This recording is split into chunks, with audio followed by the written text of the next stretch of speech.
యేసయ్య మాపై ఉంచినందుకు స్తోత్రాలు చెల్లిస్తున్నాం. ఈ రోజున మీ ఇక్కడ కలుసుకొని అందరం కలిసి ఏక మనసుతో హృదయముతో నిన్ను ఆరాధించడానికి మాకు ఒక మంచి మనసుని ఇవ్వమని కోరుతున్నాం. పరిశుద్ధుడు, మా జీవితాలు మీ చేతులకు అప్పగిస్తున్నా, మా హృదయాలను మీ చేతులకు అప్పగిస్తున్నా. మాతో మాట్లాడండి, మమ్మల్ని బలపరచండి. యేసయ్య పరిశుద్ధుడా, ఆత్మతోను అభిషేకముతోను మేము నిన్ను ఉండలాగున సాయం చేయమని కోరుతున్నాం. నీ సన్నిధిలో అతి ముఖ్యంగా యేసయ్య నీ వాక్యం వినుచుండగా మాకు యేసయ్య ఆ మంచి మాటలు నేర్పమని కోరుతున్నా. మీరు మాతో మాట్లాడండి, మమ్మల్ని ఇంకా బలపరచమని కోరుతున్నాం. పరిశుద్ధ స్తోత్రాలు చెల్లిస్తున్నాం. ఈ సర్వీస్ అంతలోనూ మీరే తోడుండి ముందు నడిపించమని యేసు పరిశుద్ధ నామంలో ప్రార్థన వేడుకుంటున్నాం తండ్రి. ఆమేన్, ఆమేన్, ఆమేన్, ఆమేన్. అందరికి వచ్చిన పాట నీవే నా దేవుడిని పాట పాడచ్చు, నా మనస్థుతిస్తాం. ఈ పాట పాడుచుండగా బిగ్గరగా చప్పట్లు కొట్టచ్చు, పాడచ్చు, నా మనస్థుతిస్తాం. ఒకవేళ ఈ పాట మీకు రాకపోయినట్టయితే లిరిక్స్ ఫాలో అవుతూ మాతో పాటు సంతోషంతో నా మనస్థుతిస్తాం.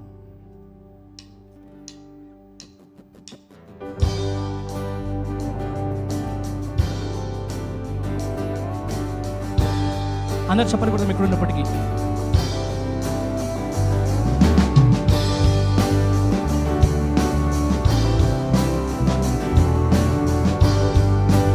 అందరు కలిసి పాడదామా? నీవే నా దేవుడవు ఆరాధింతును, నీవే నా రాజు కీర్తించెదను. నీవే నా దేవుడవు ఆరాధింతును, నీవే నా రాజు కీర్తించెదను.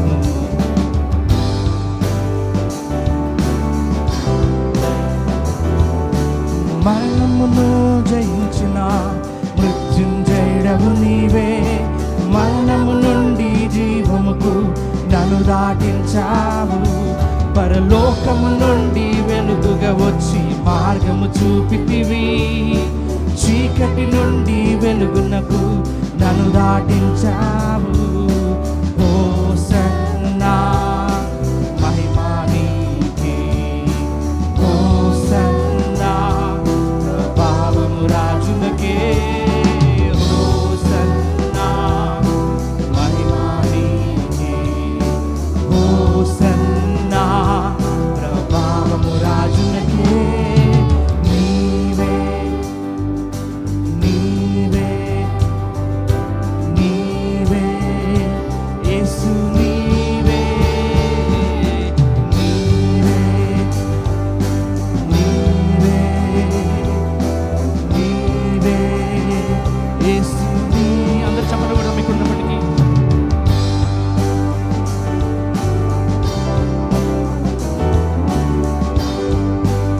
అందరు కలిసి పాడదామా? నీవే నా దేవుడవు, నీవే నా దేవుడవు ఆరాధింతును, నీవే నా రాజు కీర్తించెదను. నీవే నా దేవుడవు ఆరాధింతును, నీవే నా రాజు కీర్తించెదను. మరణము జయించిన మరణమును జయించిన మృత్యుంజయుడవు నీవే, మరణము నుండి జీవముకు నన్ను దాటించావు.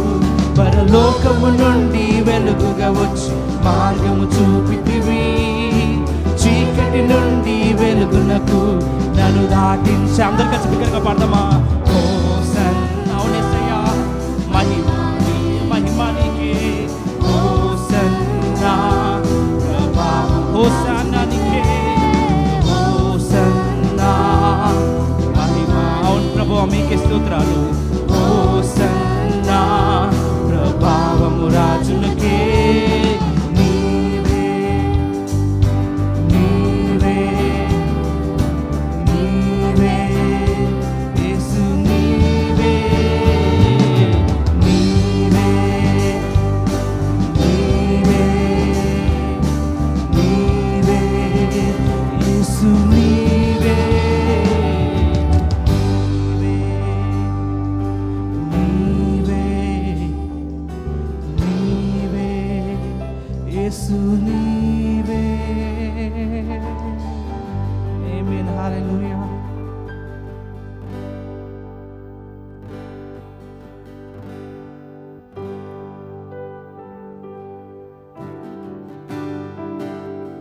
పాటు అందరికి వచ్చిన పాట తండ్రి కుమార శుద్ధాత్మ అనే పాట పాడుచున్నాను.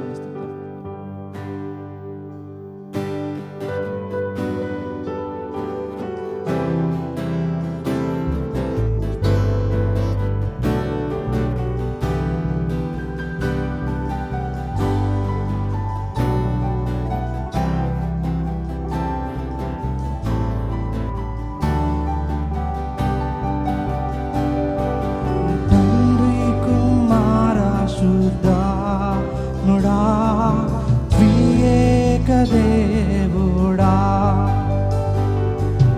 ఆరాధింతుము నిన్నే ఆత్మతో సత్యముతో. తండ్రి కుమార శుద్ధాత్ముడా త్రియేక దేవుడా ప్రభువా ఆరాధింతుము నిన్నే ఆరాధించగలను ఆత్మతో సత్యముతో. సృష్టికర్త నీవే సత్య స్వరూపుడా నా కొరకే బలి అయిన దేవా నిన్నే నేనారాధింతు నిన్నే నేనారాధింతు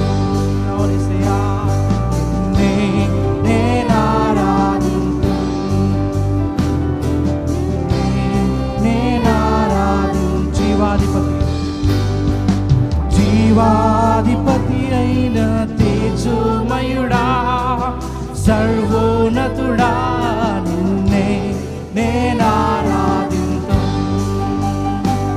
నిన్నే నేనారాధింతు నిన్నే నేనారాధింతు పరిశుద్ధుడా నిన్నే నేనారాధింతు. అందరూ కలిసి పడదామా? తండ్రి కుమార శుద్ధాత్మ కుమార శుద్ధాత్ముడా త్రియేక దేవుడా ఆరాధింతుము నిన్నే ఆత్మతో సత్యముతో. తండ్రి కుమార మరొకసారి తండ్రి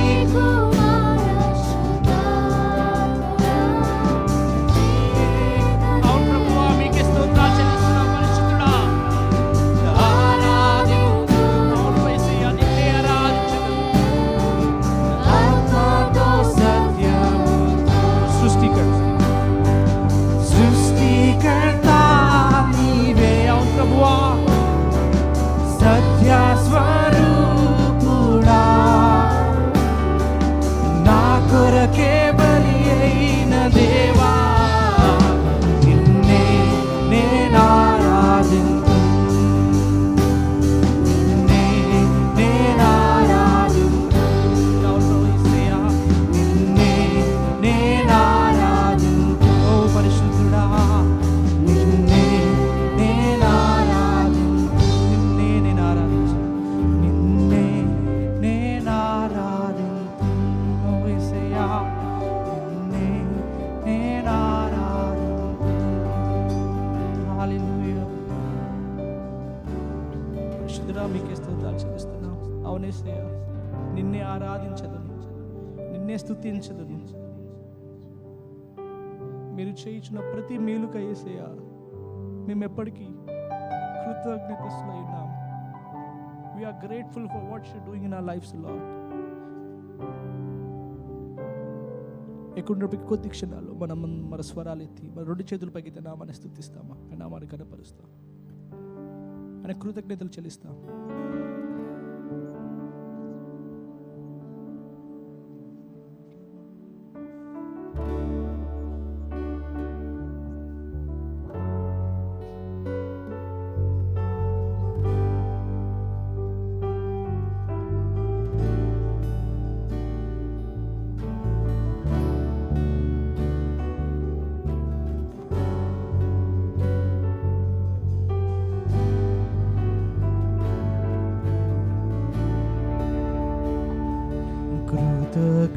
కృతజ్ఞతతో స్తుతి పాడేదా నా యేసునాదా. నాకై నీవు చేసిన మేలకై కోటి కోటి కృతజ్ఞతతో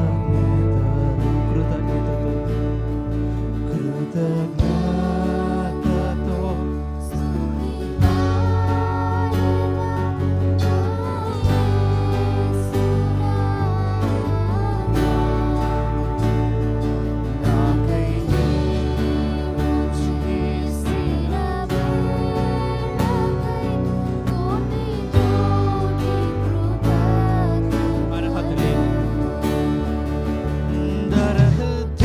దరహతేలేని నాపై నీదు ప్రేమ చూపిన కృపామయా. దరహతేలేని నాపై నీదు ప్రేమ చూపిన కృపామయా. నా ఊహల కంటేను అధికముగా దయచేయు ప్రేమయా. నా ఊహల కంటేను అధికముగా దయచేయు ప్రేమయా. కృతజ్ఞతతో స్తుతి పాడేదా నా యేసునాదా. నాకై నీవు చేసిన మేలకై కోటి కోటి కృతజ్ఞత. నిజ రక్షకుడు నిజ రక్షకుడు యేసుక్రీస్తుని విశ్వసించేదాను నిత్యము. నిజ రక్షకుడు యేసుక్రీస్తుని విశ్వసించేదాను నిత్యము. నీ పాద సేవలు నీ పాద సేవలో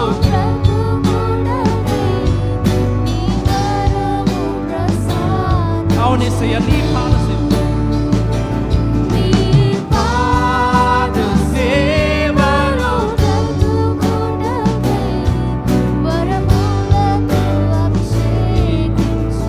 కృతజ్ఞత. అందరూ కలిసి పడ్డాము.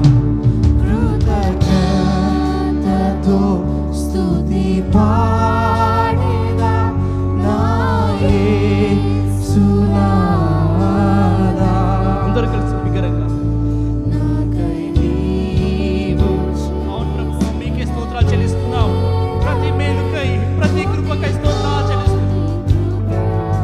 అర్హత లేని నాకు దరహతేలేని నాపై నీదు ప్రేమ చూపిన కృపామయా. దరహతేలేని నాపై నీదు ప్రేమ చూపిన కృపామయా. నా ఊహల కంటేను అధికముగా దయచేయు ప్రేమమయా. నా ఊహల కంటేను అధికముగా దయచేయు. అందరూ స్వరాలతో రెండు చేతులు పైకెత్తి కృతజ్ఞతలు పాడదాం. అందరం కలిసి కృతజ్ఞతతో బిగ్గరగా పాడదాం. అందరూ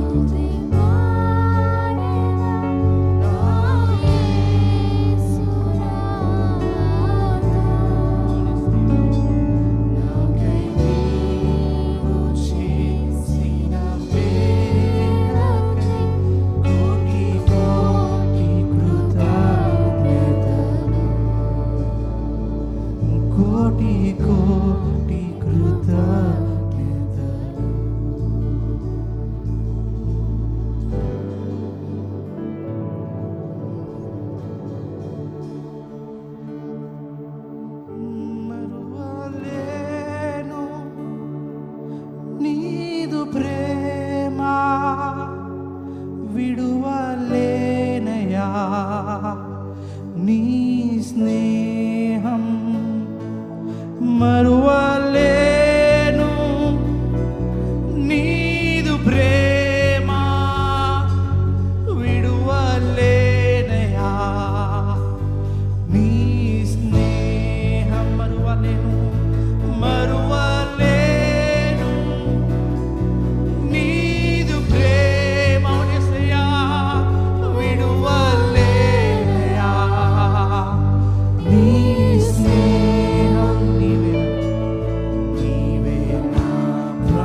యేసయ్య నీవే నా ప్రాణం, నా సర్వము.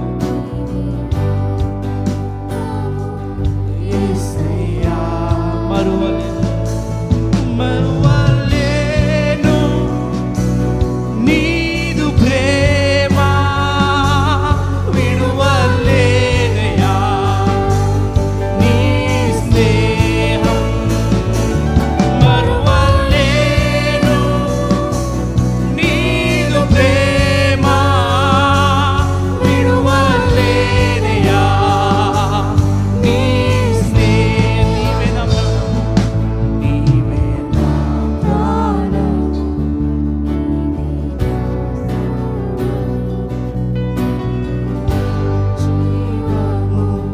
యేసయ్యా నీవే నా ప్రాణం, నీవే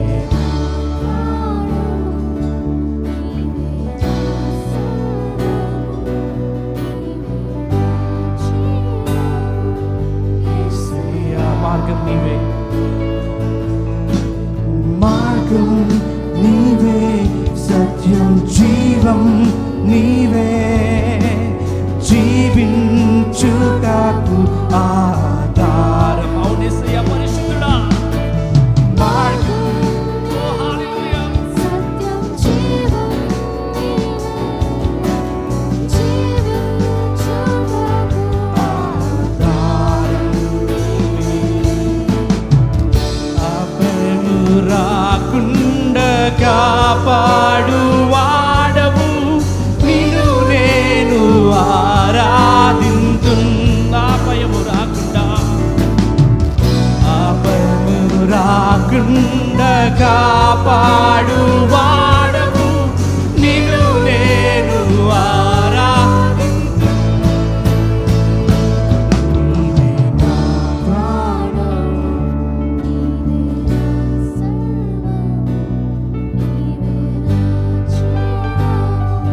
యేసయ్యా నీవే నా ప్రాణము,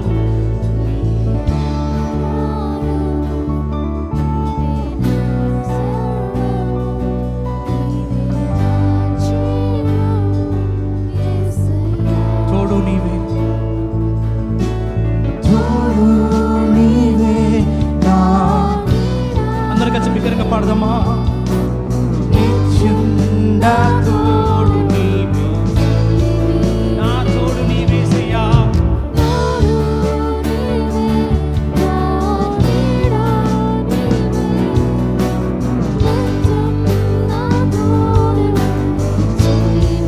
బ్రతుకంతా బ్రతుకంతా నీ కొరకే జీవింతును, నిన్ను నేను ఆరాధింతా. యేసయ్యా హల్లెలూయా.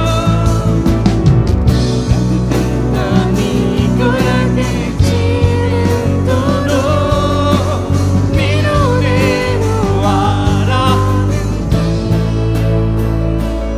నీవే నా ప్రాణము,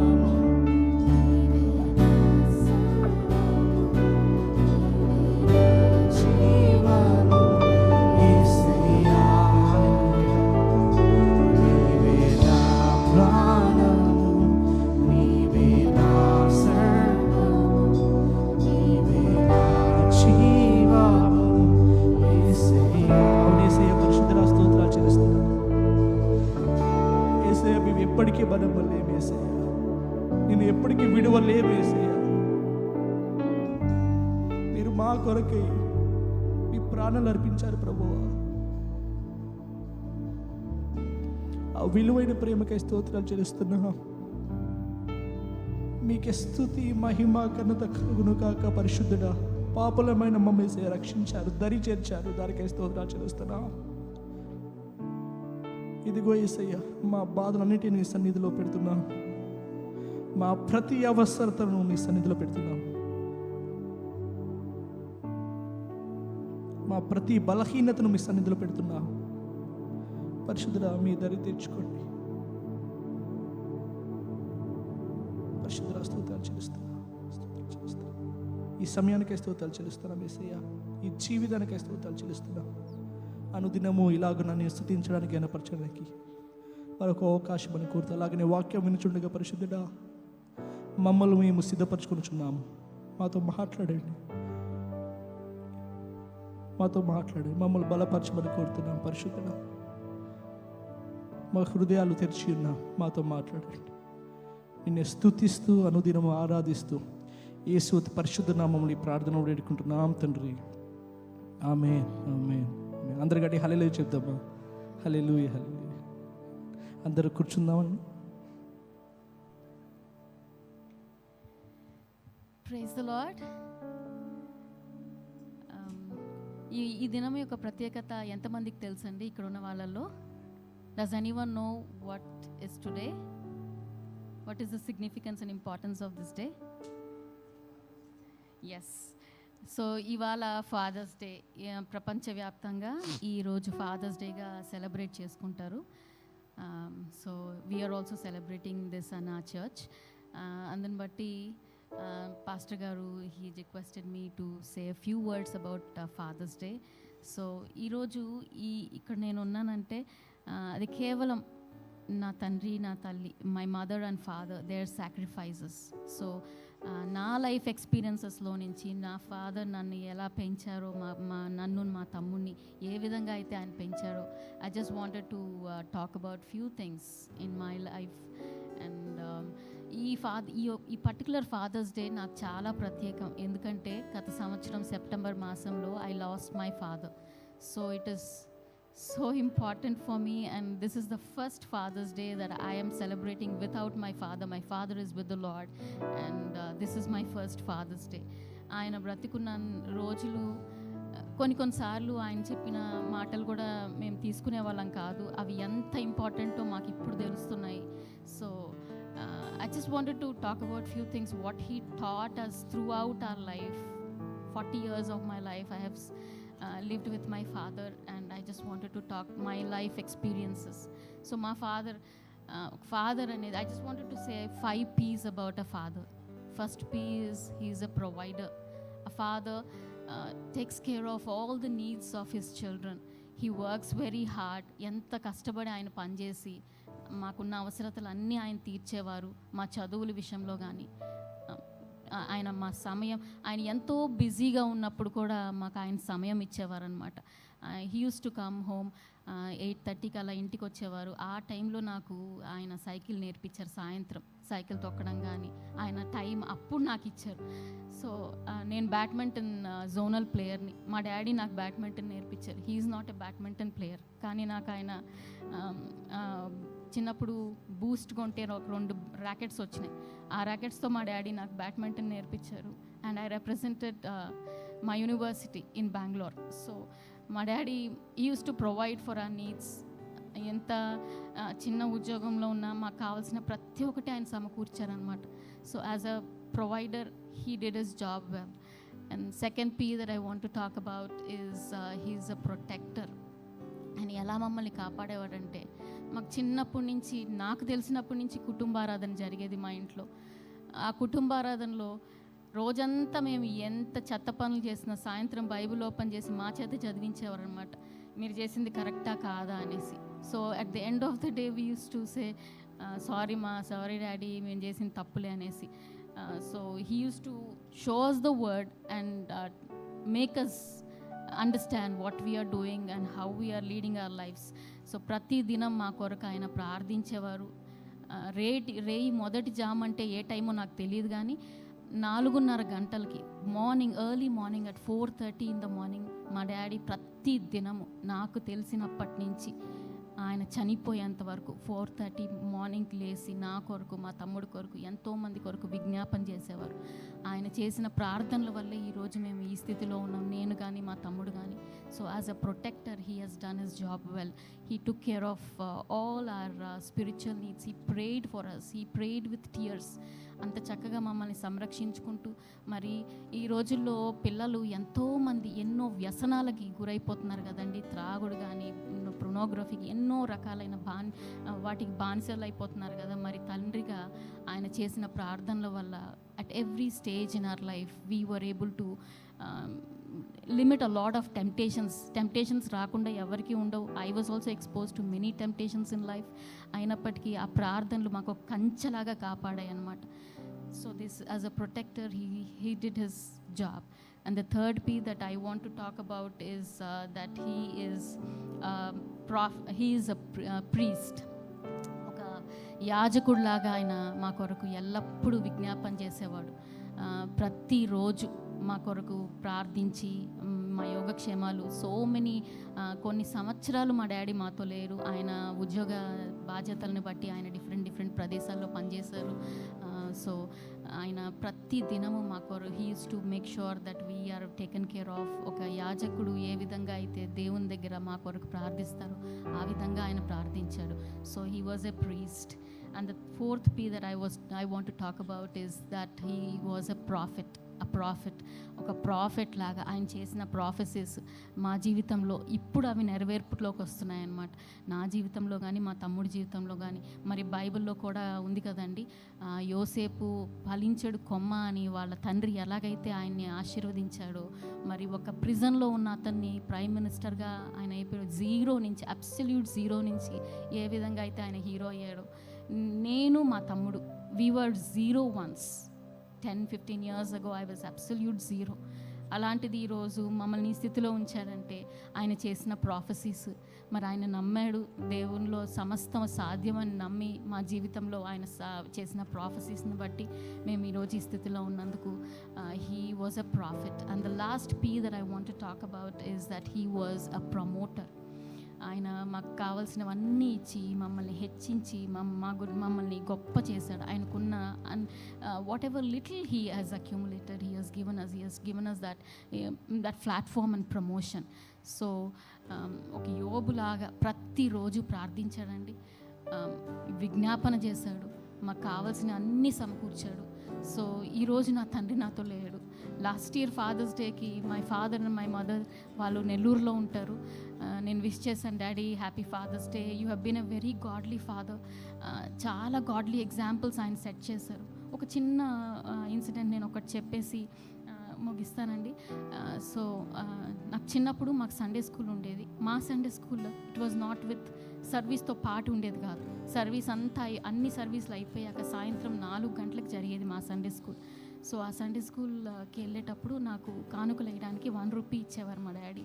ఇస్తే నేను దాన్ని ఏం చేశానంటే తీసుకెళ్ళి ఎవ్రీ సండే 1 రూపీ వస్తే దాన్ని ఎదురుగా ఒక చిన్న షాప్ ఉండేది. ఆ షాప్లో కావాల్సిన చాక్లెట్స్, పెప్పర్మింట్స్ అవన్నీ ఉండేవన్నమాట.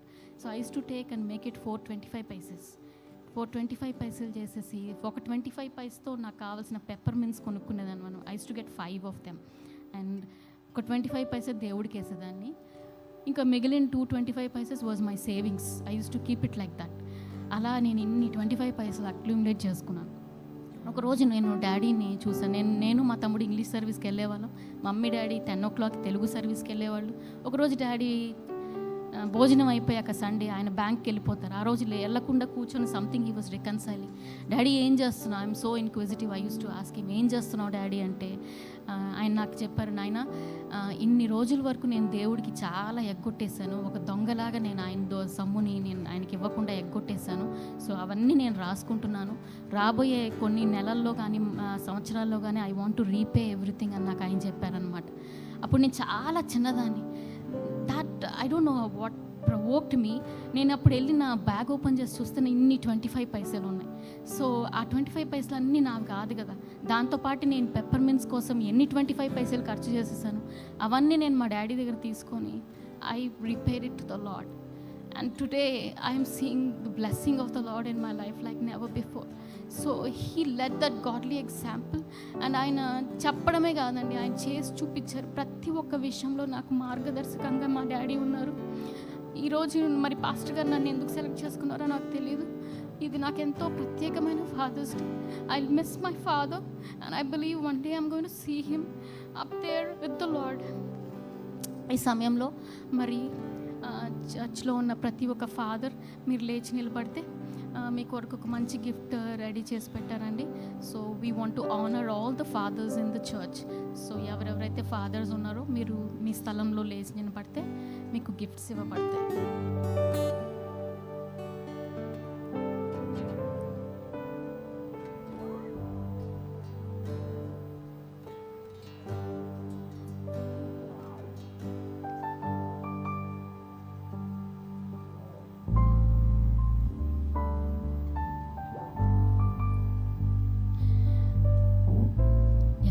ఇప్పుడు మన పాస్టర్ చైతన్య గారు ఒక వీడియోలో మనతో మాట్లాడతారు. So let's listen to him.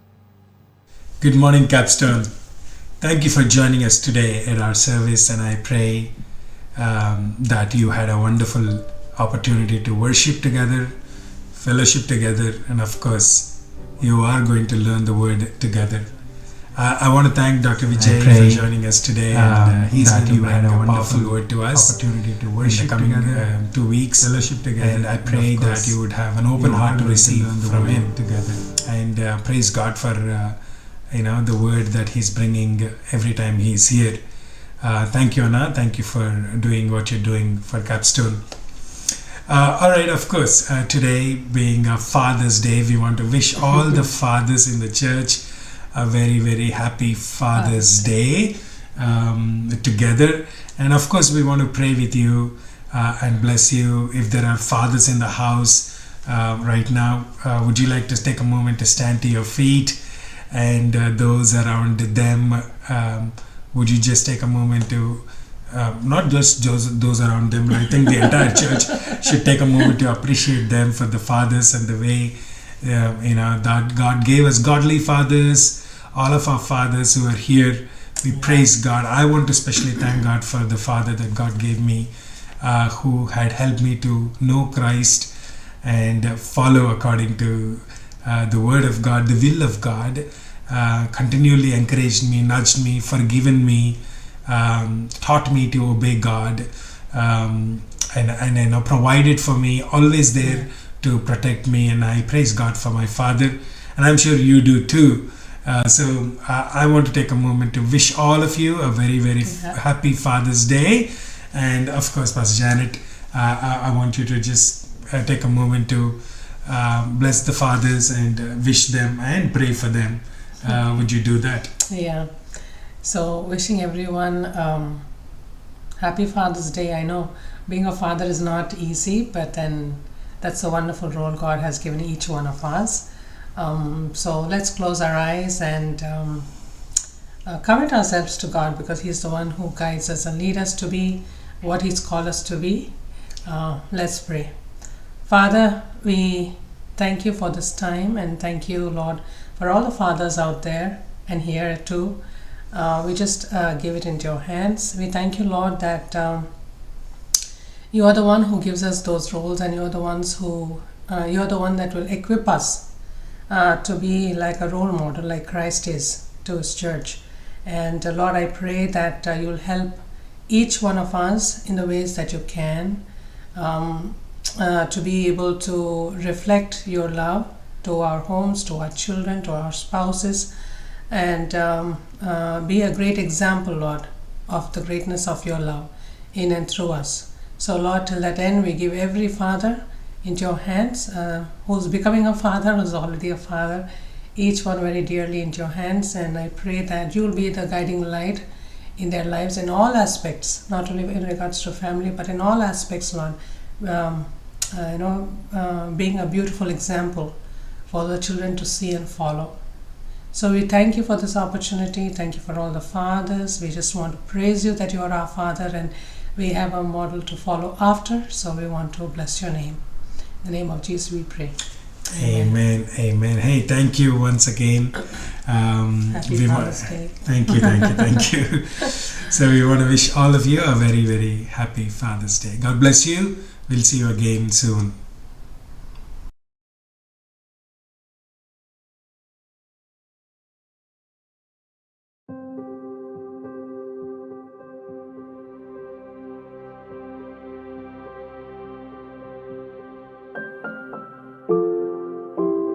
Courage and kindness, strength and gentleness, fortitude and tenderness. A father, a leader and a lifelong teacher, a comforter and a patient listener, a hero and a world changer. A gift from God above. Being a father is a high and holy calling. it is not only a blessing, but also a stewardship. Fatherhood is a precious opportunity and a divine responsibility because it is one of the many ways that God watches over all of us. A father is a protector and a provider, a hard worker and a family man, a role model and a faithful friend. And so from all of us to all of you, thank you to the fathers.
Good morning, Capstone.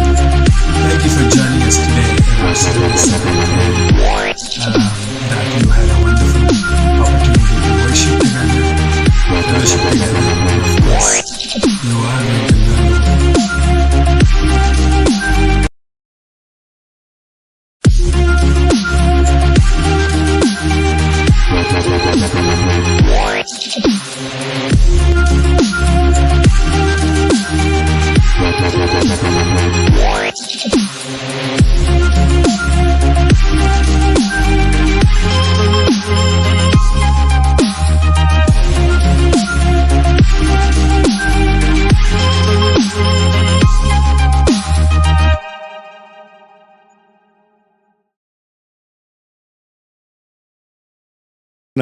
కనీసం మధ్య మధ్యలో గుర్తుంచుకోవాలి మనం ఎవరు అనేసి.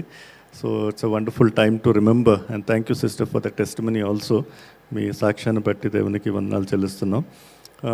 ఈ పండుగలు జరుపుకోవడంలో చాలా సంతోషం ఉంటుంది, కానీ చాలాసార్లు ఆ రెస్పాన్సిబిలిటీ కూడా మనకు గుర్తొస్తుంది.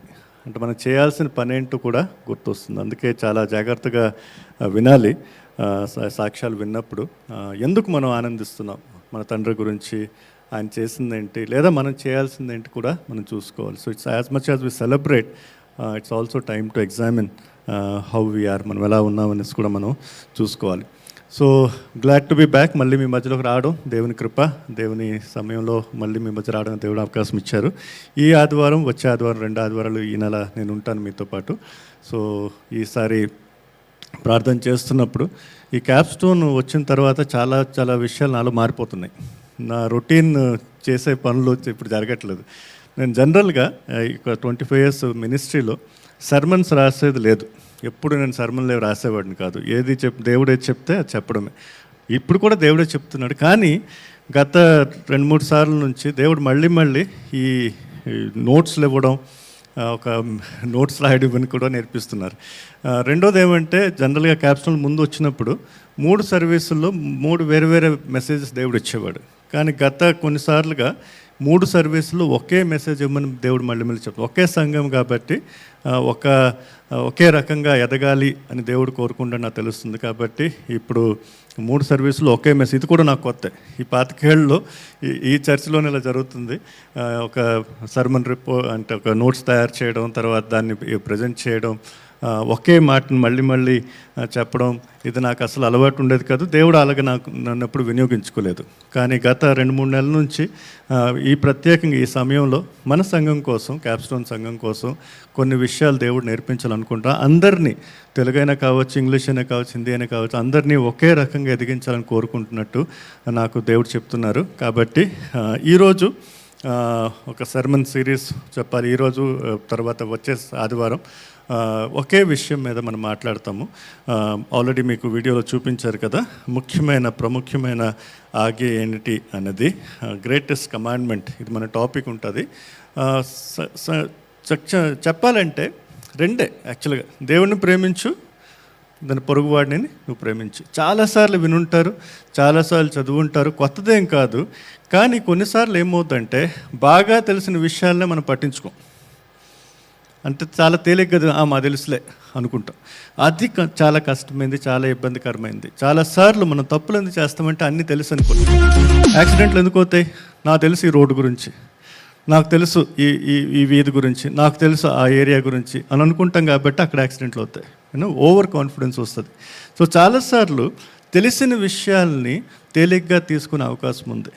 అందుకే మళ్ళీ దేవుని వాక్యాన్ని చదివి కొన్ని విషయాలు మళ్ళీ తెలిసినా కూడా ఇంకోసారి నేర్చుకోవడం చాలా అవసరం.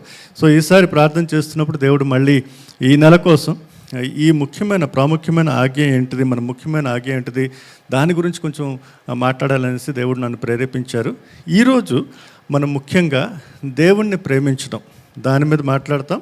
వచ్చే ఆదివారం తన పొరుగువాడిని, ప్రజల్ని మన చుట్టుపక్కల ఉన్న ఎలా ప్రేమించాలి దాని గురించి మనం మాట్లాడతాం.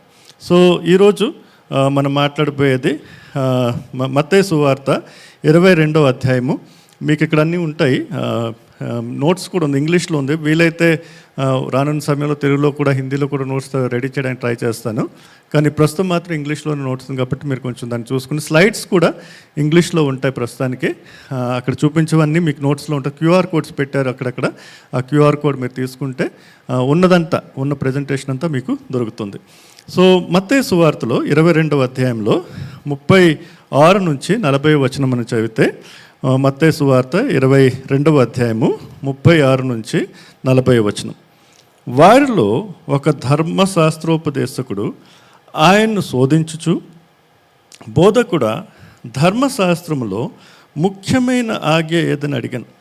అందుకు ఆయన, నీ పూర్ణ హృదయంతోనూ, నీ పూర్ణ ఆత్మతోనూ, నీ పూర్ణ మనసుతోనూ నీ దేవుడైన ప్రభువును ప్రేమింపవలనదే, ఇది ముఖ్యమైనది, మొదటి అయినది ఆజ్ఞ. నిన్ను వలె నీ పొరుగువారిని ప్రేమించవలనది రెండవ ఆజ్ఞ దాని వంటిదే. ఈ 2 ఆజ్ఞలు ధర్మశాస్త్రం అంతటికి ప్రవక్తలకు ఆధారమైనవని అతనితో చెప్పాను. 613 ఆజ్ఞలు ఉన్నాయి తోరాలో.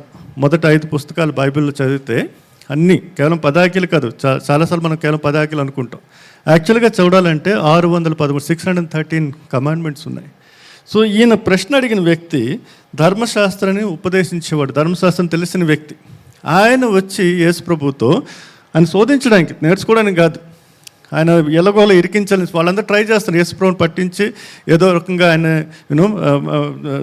ఇబ్బంది కలిగించాలనేసి ఆ రకంగా వచ్చి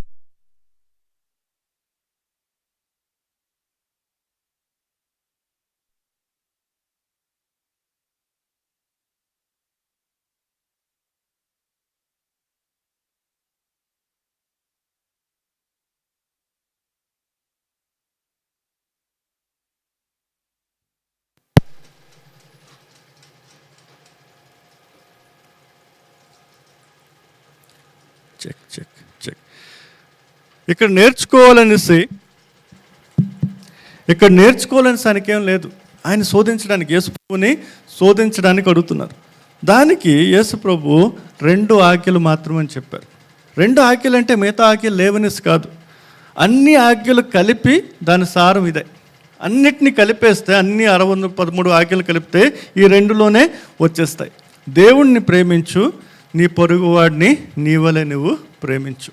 దేవుడిని ప్రేమించడం అంటే ఏంటి, ఆ విషయం మీద మనం ఈరోజు కొన్ని విషయాలు చూద్దాం. Okay, is it working? Yeah. దేవుణ్ణి ఎలా ప్రేమించాలంట? దేవుడిని నీ పూర్ణ హృదయముతోనూ, నీ పూర్ణ ఆత్మతోనూ, నీ పూర్ణ మనసుతోనూ, 3 విషయాలు వాక్యం యేసుప్రభు అంటున్నారు. నీ పూర్ణ హృదయముతో, పూర్ణ ఆత్మతో, పూర్ణ మనస్సుతో దేవుడిని నువ్వు ప్రేమించు. 3 విషయాలు మనకు చాలా ముఖ్యమైనది, ప్రాముఖ్యమైనది. ఏమంటున్నారు? హృదయం కావాలి, నీ ఆత్మ కావాలి, నీ మనసు కావాలి. 3 విషయాలతో నువ్వు ప్రేమించు అంటున్నారు. దాని అర్థం ఏంటో మనం కొంచెం చూద్దాం ఈరోజు. దేవుడిని పూర్ణ హృదయంతో ప్రేమించడం అంటే దాని అర్థం ఏంటి? హృదయంతో ప్రేమించడం అంటే ఒక భక్తిపూర్ణమైన ప్రేమ, భక్తితో కూడిన ప్రేమ. ఎలాంటి భక్తి అంటే మనం దేవుడిలో మనం ఆనందిస్తాం, దేవుడు మనలో ఆనందిస్తాడు. హృదయంతో ప్రేమించడం అంటే మనము దేవునిలో సంతోషించడం, దేవుడు మనలో సంతోషించడం, మనం దేవుడిలో సంతోషించడం. అంటే దాని అర్థం ఏంటి? మనం ఏం చేస్తున్నామంటే మన మనస్సుని, మన హృదయాన్ని, మన మన మొత్తం మన లోపల ఉన్న వాటిలన్నిటి, మన భావాలన్నిటిని ఏం చేస్తున్నామంటే అన్నిటికన్నా మించి దేవుడికి ఇస్తున్నాం. Please remember that. To love God all your heart means ఏం చేయాలంట? Okay, desire him above all. అన్నిటికన్నా మించి ఆయనే నాకు కావాలని కోరుకోవడం. అన్నిటికన్నా మించి నాకు ఏమున్నా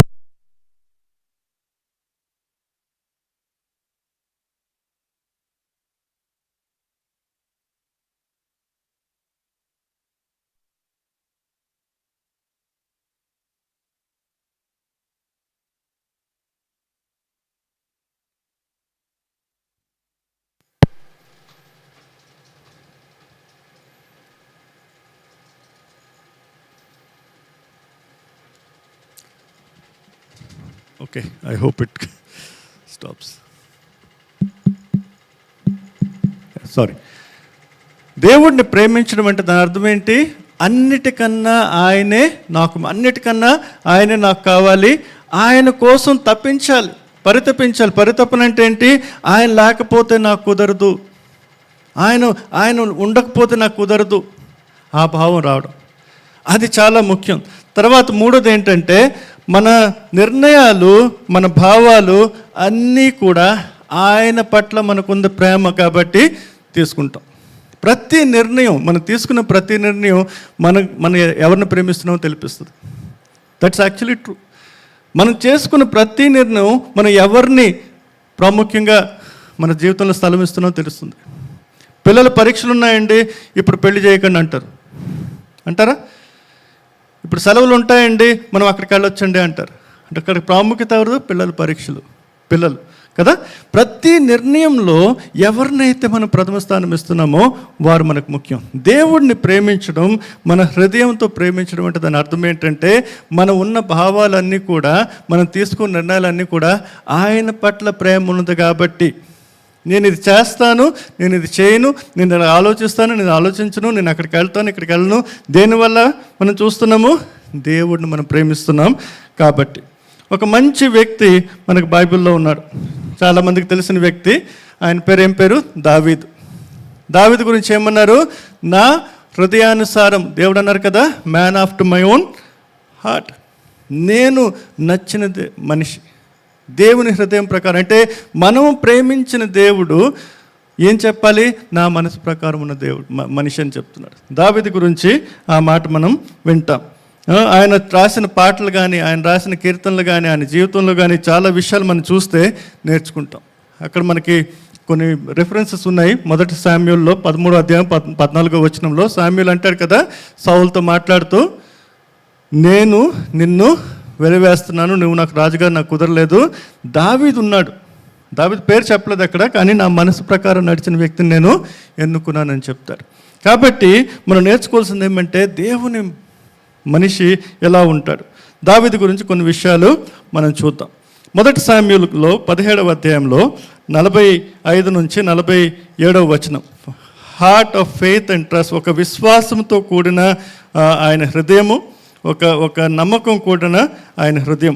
1 శామ్యూల్లో 17వ అధ్యాయంలో 1 Samuel chapter 17లో ఇక్కడ బాగా మనకు తెలిసిన సంఘటన. అక్కడ గోలియత్తో యుద్ధం చేయడానికి దావీదు వచ్చినప్పుడు కొన్ని మాటలు సంభాషిస్తాడు. 45 నుంచి 47వ వచనం మీకోసం నేను ఇక్కడ చదువుతున్నాను. దావీదు, నీవు కత్తియు ఈటయు బల్లెము ధరించుకుని నా మీదకు వచ్చుచున్నావు. అయితే నీవు తిరస్కరించిన ఇజ్రాయేలీల సైన్యాధిపతి యెహోవా పేరిట నేను నీ మీదకి వచ్చుచున్నాను. ఈ దినమున యెహోవా నిన్ను నా చేతికి అప్పగించును. నేను నిన్ను చంపి నీ తల తెగవేతును. ఇజ్రాయేలీలో దేవుడున్నాడని లోక నివాసులందరూ తెలుసుకున్నట్లు నేను ఈ దినమున ఫిలిస్తీని యొక్క కళేబ్రంను ఆకాశ పక్షులకు భూములకు ఎత్తును. అప్పుడు యెహోవా కత్తి చేతను ఈటి చేతను రక్షించువాడు కాదని ఈ దండు వారందరూ తెలుసుకుందరు. యుద్ధము యెహోవాదే, ఆయన మిమ్మును మా చేతికి అప్పగించున్నాడు చెప్తున్నారు. అప్పుడు యెహోవా కత్తి చేతను ఈటి చేతను రక్షించువాడు కాడని ఈ దండు వారందరికీ తెలుసుకుందరు. యుద్ధము యెహోవాదే. ఇది ముఖ్యం. దావీదు దేవుని పట్ల ప్రేమను ఎలా ప్రకటిస్తున్నాడు? దావీదు తన దేవుని హృదయంతో ప్రేమించడం ఎలా తెలుస్తుంది? ఎందుకంటే ఆయన విశ్వాసము యెహోవా దేవుడిలో ఉంది. అందుకంటే నేను నీతో యుద్ధం చేస్తున్నాను, కానీ యుద్ధం చేసేది ఎవరు? నేను ముందున్నాను, కానీ ఎవరు గెలిపిస్తారు? యెహోవా దేవుడు గెలిపిస్తాడు. అంటే దేవుడిని ప్రేమించడం అంటే నేను కాదు, నాలో ఉన్నవన్నీ దేవుడివే. ఆయన మీద నాకు విశ్వాసం ఉంది, ఆయన చేస్తాడని నా నమ్మకం ఉంది, ఆయనే చేస్తాడని నీకు తెలియజేస్తున్నాను. దేవుణ్ణి ప్రేమించిన వ్యక్తి ఎప్పుడూ తను తగ్గించుకుంటాడు. నేను కాదని చెప్తాడు. నేను దేవుణ్ణి ప్రేమిస్తున్నాను నాకు ఎలా తెలుస్తుంది? నేను దేవుని ప్రశ్న మీకు ఎలా తెలుస్తుంది? ఎప్పుడైతే దేవుని మీద నాకున్న నమ్మకాన్ని ప్రకటిస్తానో. నేనే గొప్పోడని చెప్పుకోవడం, నేనే గొప్ప కార్యాలు చేస్తాను చెప్పుకోవడం దేవుని మీద ప్రేమ కాదు. నాలో ఉన్నవన్నీ కూడా. యాక్చువల్గా యుద్ధం ఎవరు గెలిచారు? ఎవరు చంపారు గోలియత్ని? ఫిజికల్గా చూస్తే దావీదే నిలబడ్డాడు, ఒంటరిగా నిలబడ్డాడు. చిన్నోడు, పెద్ద మనిషి ఆయన. మొత్తం ఇజ్రాయెల్ సైన్యం అంతా భయపడిపోతుంది. అలాంటి వాడి ముందు నిలబడి, ఒంటరిగా నిలబడి, ఏమీ లేదు, యుద్ధానికి సంబంధించి ఏమీ లేదు, కత్తి లేదు, ఏమీ లేదు, రాయి తీసుకుని వెళ్ళాడు. కానీ ఆయన ముందు నిలబడ్డాడు. ఏమని చెప్తున్నాడు? యుద్ధం నాది కాదు, దేవుడిది. ఆ విశ్వాసం, ఆ ట్రస్ట్ దేవుని మీద ఉండడం, దానివల్ల దావీదు జీవితంలో దేవుడి స్థానాన్ని, దేవుడిని ఎంత ప్రేమించాడంటే ఇది నా వల్ల కాదు, నేను చేసే యుద్ధం, నా జీవితంలో ఉన్న కష్టాలు, ఇబ్బందులు ఏమొచ్చినా కూడా దేవుడే నాకు జయాన్ని ఇస్తాడు. దేవుణ్ణి ప్రేమించడం అంటే ఇది. ఆయన మీద విశ్వాసం ఉంచడం, ఆయన పట్ల విశ్వాసంతో నిలబడడం. తర్వాత దేవుని చిత్తాన్ని కోరుకోవడం. ప్రతి విషయంలో దేవుని ప్రేమించడం అంటే ఇది. దేవుని మీద విశ్వాసం ఉంచడం, తర్వాత దేవుని చిత్తాన్ని కోరుకోవడం. దేవుని ప్రేమించడం అంటే వచ్చి దేవుడు నేను ప్రేమిస్తానని చెప్పడం కాదు, అది వ్యక్తపరచడం, అది చూపించడం. దేవుని నేను ప్రేమిస్తాను అని ఎలా తెలుస్తుంది? ప్రతి విషయంలో దేవుని చిత్తాన్ని కోరుకోవడం. మొదటి సామ్యూల్లోనే 23వ అధ్యాయంలో 2వ వచనంలో చూస్తాం. మొదటి సామ్యూల్లో 23వ అధ్యాయము 2వ వచనం. ఇక్కడ యుద్ధానికి వెళ్తున్నాడు. దావీదుతో కూడి ఉన్న జనులు, మేము ఇచ్చట యూదా దేశంలో ఉండినను మాకు భయంగా ఉన్నది. ఫిలిప్పీలు సైన్యంకి ఎదురుగా ఉండగా మేము వచ్చిన ఎడల మరింత భయం కలుగునగా దావీదు మరల యెహోవా వద్ద విచారణ చేసెను. దావీదు మరల 4వ వచనం వచ్చేసరికి యెహోవాతో విచారణ చేశాను. అదే రకంగా 2వ సామ్యూల్లో 5వ అధ్యాయంలో 19వ వచనంలో కూడా అదే విషయం చూస్తాం. యుద్ధానికి వెళ్దామా వద్దా? ప్రతి విషయంలో దావీదు అడిగేవాడు. ప్రతి విషయంలో దావీదు ఏం చేసేవాడు? నేను చేసేదా వద్దా, నేను ఇక్కడ వెళ్ళేదా వద్దా, ప్రతి విషయాల్లో దేవుని చిత్తాన్ని అడగడం. ఆయన యుద్ధాలు చేశాడు, గోలియతును ఓడించాడు, చాలా యుద్ధాలు గెలిచాడు. కానీ ప్రతిసారి ఇలాంటి అవకాశం వచ్చినప్పుడు పాత సంఘటనలు గుర్తుంచుకొని కాదు, గతంలో నేను గెలిచానని కాదు, వచ్చిన ప్రతిసారి దేవుని చిత్తాన్ని కోరు. తన ఎక్స్పీరియన్స్ మీద కాదు, తన అనుభవాల కాదు, దేవుని చిత్తం ఏంటి. 2వ సామ్యూల్లో కూడా ఆ వాక్యాన్ని మనం చదువుతాం. ఇప్పుడు నేను చదవట్లేదు, కానీ మీరు చూడొచ్చు. అది దావీదు జీవితంలో ఒక ప్రేమని హృదయంతో ప్రేమించను అని చెప్పడానికి ఒక మంచి ఉదాహరణ. తర్వాత దావీదు జీవితం ఇంకేముంది? ఆయన పాపం చేశాడు కదా, పాపం చేసినప్పుడు బయటకు వచ్చినప్పుడు ఏం చేశాడు? పశ్చాత్తాపడ్డాడు. గర్వించలేదు, నిలబడలేదు. గర్వించకుండా దేవుని ముందుకు వచ్చి ఏమి క్షమాపణ వేడుకున్నాడు. తను తాను తగ్గించుకుని నా వల్ల తప్పు జరిగింది. నాతాను వచ్చి చెప్పాడు, నువ్వు చేసావు, దాస్తున్నావు.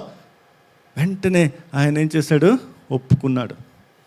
దేవుణ్ణి ప్రేమించడం అంటే తన్ను తాను తగ్గించుకోవడం, పశ్చాత్తాప మనసుతో ఉండడం. నేను దేవుడి కోసం పనిచేస్తున్నాను, దేవుడి కార్యాలు చేస్తున్నాను, అవన్నీ పక్కన ఈరోజు నేను దేవుని ముందు సఖ్యంగా ఉన్నానా లేదా? ప్రతిరోజు తను గమనించుకోవడం, తను పరిశీలించుకొని తను తగ్గించుకొని పశ్చాత్తాపడి ఎక్కడైనా అంతో కొంత తక్కువ ఉంటే ఏం చేయాలి? దేవుడి ముందు రావడం. దేవుణ్ణి ప్రేమించడం అంటే ఒక పశ్చాత్తాపంతో కూడిన జీవితం. మనం ఎవ్వరం పర్ఫెక్ట్ కాదు. మనం ఎంత బాగా బయట మేకప్ వేసుకుని వచ్చేసినా, ప్రైజ్ ది లార్డ్ ఎంత చెప్పుకున్నా మనం తెలుసు మనం ఎవరో మనకు తెలుసు. మనలో ఉన్న భావాలు మనకు తెలుసు. మనలో ఉన్న మన మనసులో ఏం జరుగుతుందో మనకు తెలుసు. మన కార్యాలు మనకు తెలుసు. మన శబ్దాలు మనకు బయట ఎలా ఉంటాం మనకు తెలుసు. అందుకే దేవుణ్ణి ప్రేమించే వ్యక్తి ఏం చేస్తాడు? దేవుడి సన్నిధిలోకి వెళ్ళి తన హృదయాన్ని బయలుపరుస్తాడు. తన జీవితంలో ఉన్న కష్టాలు చెప్తాడు. తన జీవితంలో ఉన్న స్ట్రగుల్స్, టెంప్టేషన్స్, శోధనలు ఉన్నాయి, అవన్నీ చెప్తాడు. దేవుడా, నేను ఇక్కడ స్ట్రగుల్ అవుతున్నాను, నాకు ఈ అలవాటు పోవట్లేదు, నాకు ఈ మాటలు మాట్లాడనిపించలేదు, కానీ మాట్లాడేస్తున్నాను. క్షమాపణ వేడుకోవడం. దావీదు నిజంగా మీరు వెళ్ళి చదవండి. Psalm 51 is amazing. అద్భుతమైన కీర్తన అది, 51వ కీర్తన. తన మనస్సుని బయలుపరిచి దేవుడితో చెప్తాడు, నేను నిన్ను వెంబడించట్లేదు, నిజంగా నేను నీ నుంచి దూరం అయిపోయాను. అద్భుతమైన కీర్తన అది.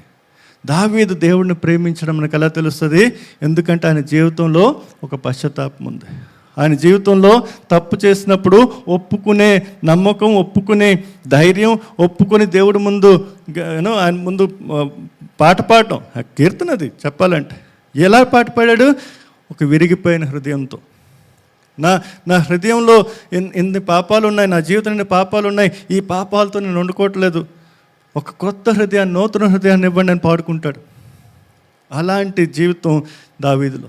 దేవుడిని హృదయంతో ప్రేమించడం అంటే మన హృదయాల్ని మనం గమనించుకొని, మన జీవితాలను మనం గమనించుకొని, ఎక్కడైతే తప్పు చేశామో, ఎక్కడైతే తక్కువ ఉన్నామో, పరిశుద్ధులుగా లేమో, దేవుని ముందు రావడం, దేవుని ముందు అడవడం, పశ్చాత్తాపడడం, మళ్ళీ ఆ మార్గంలోకి వెళ్ళకపోవడం. అది దేవుణ్ణి ప్రేమించడం అంటే. తర్వాత దేవుణ్ణి ఎలా ప్రేమించాడైనా? దేవుణ్ణి బహిరంగంగా ప్యాషనేట్లీ, ఎలాంటి భయం లేకుండా, ఎలాంటి కొదువు లేకుండా అందరి ముందు నాట్యం చేశాడు. ఒక రాజుగా ఉండి, కేవలం యుద్ధం గెలిచినప్పుడు కాదు, చాలాసార్లు వాక్యంలో చూస్తాం మనం. మీకు అక్కడ రెఫరెన్స్ ఇచ్చాను, మళ్ళీ రెఫరెన్స్ నేను చదవట్లేదు, మీరు వెళ్ళి చూసుకోండి. ఆయన ఏం చేశాడు? 2 సమూయేలు 6:14 అందరి ముందు మళ్ళీ నాట్యం ఆడాడు. అస్సలు భయపడలేదు. తెలుగు బైబిల్లో వర్సెస్ కొంచెం పైన కింద ఉండుంటాయి. మీకు తెలుస్తే మీ తెలుగు బైబిల్ సంగతి. ఇక్కడ ఇంగ్లీష్లో అయితే ఎగ్జాక్ట్గా ఆ వర్స్ ఉంటుంది. మీరు ఒక్క వర్స్ ముందు కింద ఉంటే చూసుకోండి. 13-14 కావచ్చు, 14-15 కావచ్చు.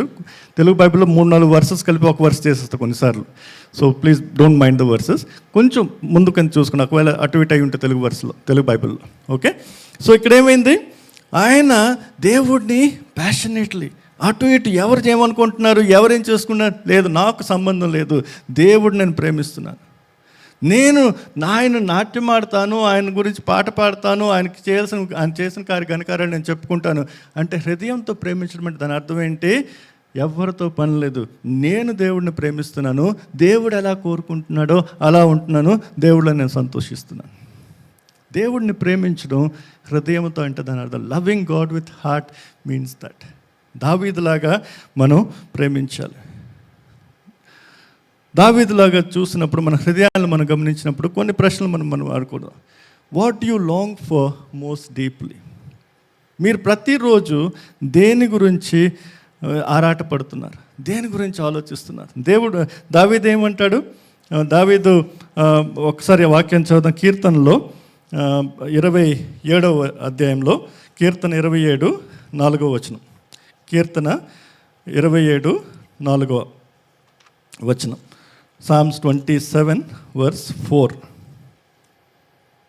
యెహోవా యొద్ద ఒక్క వరం అడిగితిని, దానిని నేను వెతుకుచున్నాను, యెహోవా ప్రసన్నతను చూచుటకును ఆయన ఆలయంలో ధ్యానించుటకును నా జీవిత కాలమంతయు నేను యెహోవా మందిరంలో నివసింపగోరుచున్నాను. నా జీవిత కాలమంతయు నేను యెహోవా మందిరంలో నివసించగోరుతున్నాను. ఆయన కోరిక ఒకటేనట. దావీదు అంటున్నాడు, నా మనసులో ఉన్న మాట ఒక్కటే, నేను ఒక్కటే కోరుకుంటాను. ఏం కోరుకుంటాను? ఆయన సన్నిధిలో. ఆయన ఆలయం అంటే ఆయన సన్నిధి. పాత నిబంధనలో ఆలయం అంటే దేవుడు ఉన్న చోటు. ఇప్పుడు మనతో దేవుడు ఎల్లకాలం ఉంటున్నాడు. కొత్త నిబంధనలు యేసు ప్రభువు వచ్చిన తర్వాత పరిశుద్ధాత్మ దేవుడు మనతో ఎల్లకాలం ఉంటున్నాడు. ఆయన కోరిక ఏంటి? నేను ఎల్లకాలం దేవునితో ఉండాలి. మిగతావన్నీ రాజు ఆయన ఇంకేమైనా కోరుకోవచ్చు, ఇంకా నా రాజ్యం విస్తరించాలని కోరుకోవచ్చు, ఇంకా పెద్ద పెద్ద యుద్ధాలు గెలవాలని కోరుకోవచ్చు. అవేం కోరుకోవట్లేదు. ఏమంటున్నాడు? నేను కోరుకునేది ఒక్కటే. That's what is longing for. నేను చూసేది, నేను ఎదురుచూపు చూసేది దేనికోసం? ఆయన సన్నిధిలో ఆయనతో ఉండడం. అది హృదయంతో ప్రేమించడం అంటే. మన హృదయం దేని గురించి కోరుకుంటుంది? మన హృదయం దేని గురించి ఆరాటపడుతుంది? ఏం అన్నీ పోతాయి, ఇది మాత్రం పోకూడదు. ఆరాటపడడం అంటే ఏం తెలుసా? మిగతా ఉన్నా లేకపోయినా ఇది ఉంటే చాలు, దాని అర్థం అది. ఆరాటపడడం అంటే అంతే, అన్నీ పోయినా పర్లేదు, నాకు నువ్వు ఉంటే చాలు, మీ సన్నిధిలో ఉండడం చాలు. మనం దేనికోసం కోరుకుంటున్నాం? పొద్దున్న లేవగానే దేన్ని మనం ఆలోచిస్తున్నాం? ఇది ఈరోజు ఇది ప్రతిరోజు పరిగెత్తున్నాం ఉద్యోగాల కోసం, పిల్లల కోసం. అవన్నీ చేయడం తప్పులేదు, కానీ ఇవన్నీ లేకపోయినా ఇది మాత్రం నాకు కావాలి. అది లాంగింగ్ అంటే. దేని గురించి మనం ఆరాటపడుతున్నాం? దేని గురించి మనం ఆలోచిస్తున్నాం? మీ భావోద్వేగాలు అంటారు తెలుగులో. దాని గురించి మీరు ఆలోచించినప్పుడు అది దేవుని పట్ల మీ ప్రేమను కనిపెడుతున్నాం. మీ భావాలన్నీ దేవునితో ఉన్నాయా లేవా? అంటే మీరు ఏం చేస్తున్నారు, ఏం ఆలోచిస్తున్నారు, ఏ నిర్ణయాలు తీసుకున్నారు, అన్నిట్లో దేవుడు ఉన్నారా లేదా? ఇమోషన్స్, ఈ హృదయంలో ఉన్న భావాల్ని దేవుడితో కలిపి ఉంచుకుంటున్నారా? దేవుల్లో నిలబడి ఉన్నాయా? ప్రతి నిర్ణయంలో దేవుడు కనబడుతున్నాడా లేదా? హృదయంతో ప్రేమించడం అంటే దేవునితో కలిసి నిర్ణయాలు తీసుకోవడం. తర్వాత మూడోది, మీ నిర్ణయాలు, మీ కోరికలు, ఇవన్నీ దేవుడిని మీరు ప్రేమిస్తున్నారు, దేవుని వాక్యంలో ఉంటున్నారు అనే దాన్ని ప్రామాణికంగా చూపిస్తున్నాయా లేదా? Does it show that you love God? మీ నిర్ణయాలు, actually your decisions tell you who you love more. పొద్దున్న లేచి 4:30 లేచి చెప్పారు కదా సిస్టర్ గారు సాక్ష్యంలో, ప్రార్థన చేసుకునేవారు. పొద్దున్న లేవగానే మనం ఏం చేస్తున్నాం? మొదటి పని ఏం చేస్తున్నాం? నిజం చెప్పండి. ఇది దీంట్లో కూడా బైబిల్ ఉంది, బైబిల్ తీయం. దీంట్లో కూడా బైబిల్ ఉంది, ప్రతి ఒక్కరు మొబైల్లో బైబిల్ ఉంది. దీంట్లో ఏం చూస్తున్నాం మనం? మెసేజెస్, సోషల్ మీడియా, లేదా ఈమెయిల్స్. మన తొలి ప్రేమ, మన మొదటి ప్రేమ ఎవరికి మన ప్రాముఖ్యత ఇస్తున్నాం? ఎంతసేపు దేవుని వాక్యాన్ని వినాలని కోరుకుంటున్నాం? ఎంతసేపు దేవుని గురించి మాట్లాడుతున్నాం? ఎంతసేపు మనం దేవుడితో సంభాషించాలని కోరుకుంటున్నాం? లేదా దేవుడు అనేసరికి నిద్ర వచ్చేస్తుందేమో, దేవుడు అనేసరికి కష్టాలు అయిపోతున్నాయేమో. బైబిల్ చదవాలండి. బైబిల్ ఇచ్చింది మనకు ఎందుకు ఇచ్చారు? ఇన్ఫ్యాక్ట్ ఈ ప్రొటెస్టెంట్ మూవ్మెంట్ అంతా వచ్చింది బైబిల్ మన చేతిలో రావడం కోసమే. తెలుసు కదా, క్రిస్టియన్ చర్చ్ హిస్టరీ తెలుసు కదా. వాక్యం అందరికీ ఉండేది కాదు, వాక్యం అందరికి అందుబాటులో ఉండేది కాదు. వాళ్ళు ఏదో చదువుకోలేదని కాదు, చదువుకున్న వాళ్ళు కూడా లేదు, కేవలం పాస్టర్లు ప్రీస్టులు ఉంచుకునే వాళ్ళు. ఆ టైంలో పాస్టర్లు కూడా కాదు, ఆ టైంలో ఫాదర్స్ అనేవాళ్ళు. అంత గొడవలు జరిగింది దేనికి? ఈ వాక్యం అందరూ రావాలని. ఇప్పుడు మనం ఏం చేస్తాం? వాక్యాన్ని పెట్టుకున్నాం, తలదింట్లో పెట్టుకుని పడుకుపోతున్నాం. వాక్యం చదువుతున్నామా? దేవునితో ప్రేమ అంటే నా ప్రతి నిర్ణయం ఎలాగుంటుంది? దేవుని ఇష్ట ప్రకారం, దేవుని చిత్త ప్రకారం. నీ ఆత్మతో దేవుడిని ప్రేమించు. ఆత్మ, సోల్, ఇది చాలా చాలా లాంగ్వేజ్లో వేరువేరుగా అంటారు. బేసిక్లీ ఆత్మ అంటే ఏంటి? లైఫ్, జీవితం, ప్రాణం. ఇప్పుడు పాట కూడా పాడాం కదా, నా జీవం నా ప్రాణం అనేసి ఏదో పాడతాం కదా. అది లేకపోతే మనం చచ్చిపోయినట్టే. That's what it means. Soul is gone, you are dead. అంతే కదా. ఆత్మ ఉంటేనే మనం బతుకున్నట్టు, ఆత్మ లేకపోతే చనిపోయినట్టు. ఆత్మతో ప్రేమించు అంటే దాని అర్థం ఏంటంటే ఏ లవ్ దట్ సరెండర్స్ ఆల్. నేను బతుకున్నా చచ్చిపోయినా నా పని లేదు, అన్నీ నేను ఆయనకి ఇచ్చేస్తాను. గమనించండి, మనం ముఖ్యమైన ఆజ్ఞలు మాట్లాడుతున్నాం. అన్ని ముఖ్యమైన ఆజ్ఞను అడిగారు. దాంట్లో యేసుప్రభు చెప్పాడు, మొదటి ఆజ్ఞ ఏంటి? దేవుణ్ణి ప్రేమించు. ఎలా ప్రేమించు? నీ హృదయంతో, మొదటిది నీ ఆత్మతో. ఈ ఆత్మ గురించి ఇప్పుడు మాట్లాడుతున్నాం. దాని గురించి మాట్లాడుతున్నప్పుడు మనం అర్థం చేసుకోవాలంటే అన్నిటినీ మనం ఏం చేస్తున్నాం? ఆయనకి ఇచ్చేస్తున్నాం. ఆత్మ అంటే దాని అర్థం ఏంటి? నువ్వెవరివి, నీ జీవితం బేసిక్లీ అది. దీని అర్థం ఏంటంటే అన్నిటినీ దేవునికి ఇచ్చేయడానికి ఉండడం. దానికి ముఖ్యమైన ఒక ఎగ్జాంపుల్ ఏమంటే షద్రక్, మేషక్, అబేద్నెగో. తెలుసు కదా, దానియేలు పుస్తకంలో మనం చదువుతాం. చాలా మంచి ఉదాహరణ 3వ అధ్యాయంలో. అక్కడ ఏం జరిగింది? షద్రక్, మేషక్, అబేద్నెగోల జీవితంలో ముఖ్యమైన విషయాలు ఏమంటే వాళ్ళని ఒక అగ్ని ముందు నిలబెట్టి, ఇక్కడ నేను కట్టిన ఒక మూర్తి ఉంది, ఒక విగ్రహం ఉంది, దాన్ని ఆరాధించు అంటారు. వీళ్ళేమంటారంటే మేము చచ్చిపోతాం కానీ దాన్ని ఆరాధించు, మా దేవుడిని విడిచిపెట్టి ఇంకెవరిని ఆరాధించు. విగ్రహారాధన గురించి మనం మాట్లాడినప్పుడు చాలాసార్లు ఏమనుకుంటాం, విగ్రహాలంటే మనకు కనబడే విగ్రహాలు అనుకుంటాం. కనబడిన విగ్రహాలు చాలా ఉంటాయి. కనబడిన విగ్రహాలు ఇంకా డేంజరస్. విగ్రహం అంటే ఏంటి? విగ్రహారాధన ఎందుకు వద్దంటాడు దేవుడు? కేవలం విగ్రహాలను సృష్టించిన సృష్టి మాత్రమే కాదు.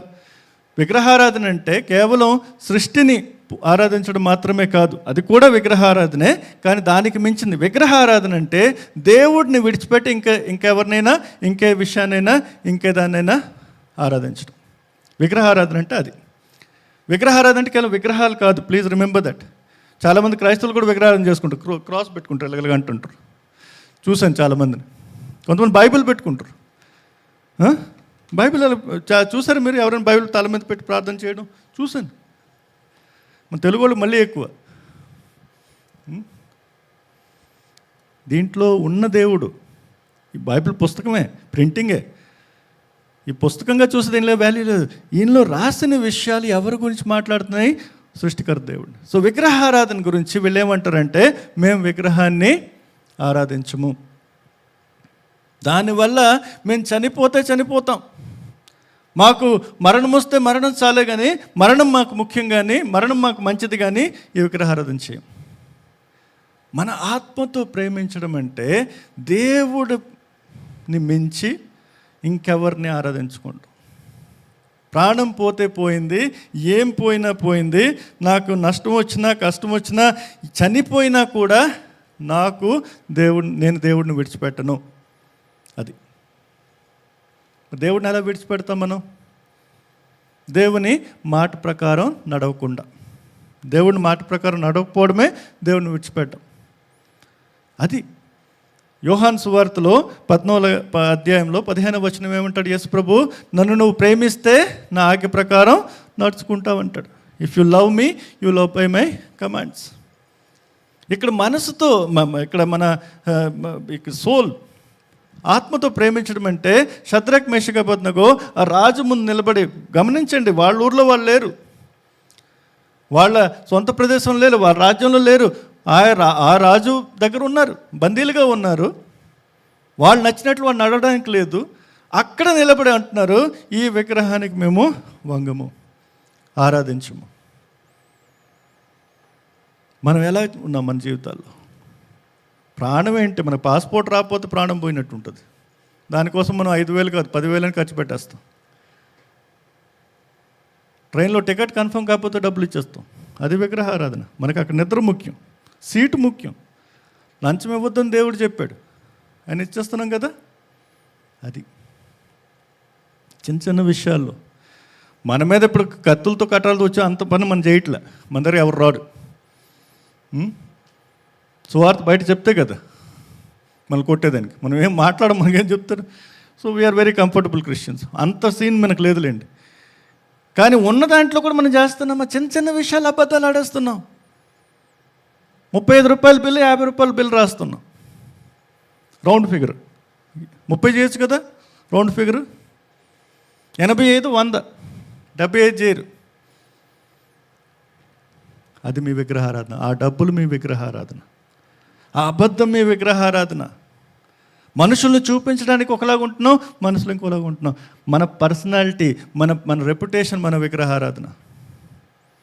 ఇంట్లో భార్యకి పిల్లలకి ఏం చెప్తాం? బయట నా గురించి చెప్పేవాడు బాగోదు, బయట నేను సూపర్గా ఉంటాను. Father's day, best father. పొద్దున్న లేవగానే తిట్టానేమో భార్యని, పిల్లల్ని కొట్టానేమో. ఏం ఫాదర్స్ డే? అక్కడ ఏమైపోయింది? నా రెప్యుటేషన్, నా గురించి జనాలు మాట్లాడుకుంటారే, అది నా విగ్రహారాధన. దాన్ని కాపాడుకోవడం కోసమే నేను ఎలా కొన్నాను, దాంతో పని లేదు. విగ్రహారాధన ఇక్కడ వాళ్ళు చెప్పింది ఏమంటే, దేవుడు మాకు ముఖ్యం, దానికోసం మేము చచ్చిపోవడానికి కూడా రెడీగా ఉన్నాం. మన కాలేజీల్లో, మన ఉద్యోగాల స్థలాల్లో, మన ఇంట్లో మన విగ్రహాలు ఏంటి? దేవుడిని మనం ఆత్మతో ప్రేమిస్తున్నామంటే దేవుడు విడిచిపెట్టి ఇంకెవరు కాదు. షద్రక్, మెషక్, అబేద్నెగో జీవితాల్లో అది చూస్తాం. ప్రశ్న: మీరు యేసు ప్రభు కోసం ఎలాంటి నష్టాన్నైనా కష్టాన్నైనా భరించడానికి రెడీగా ఉన్నారా?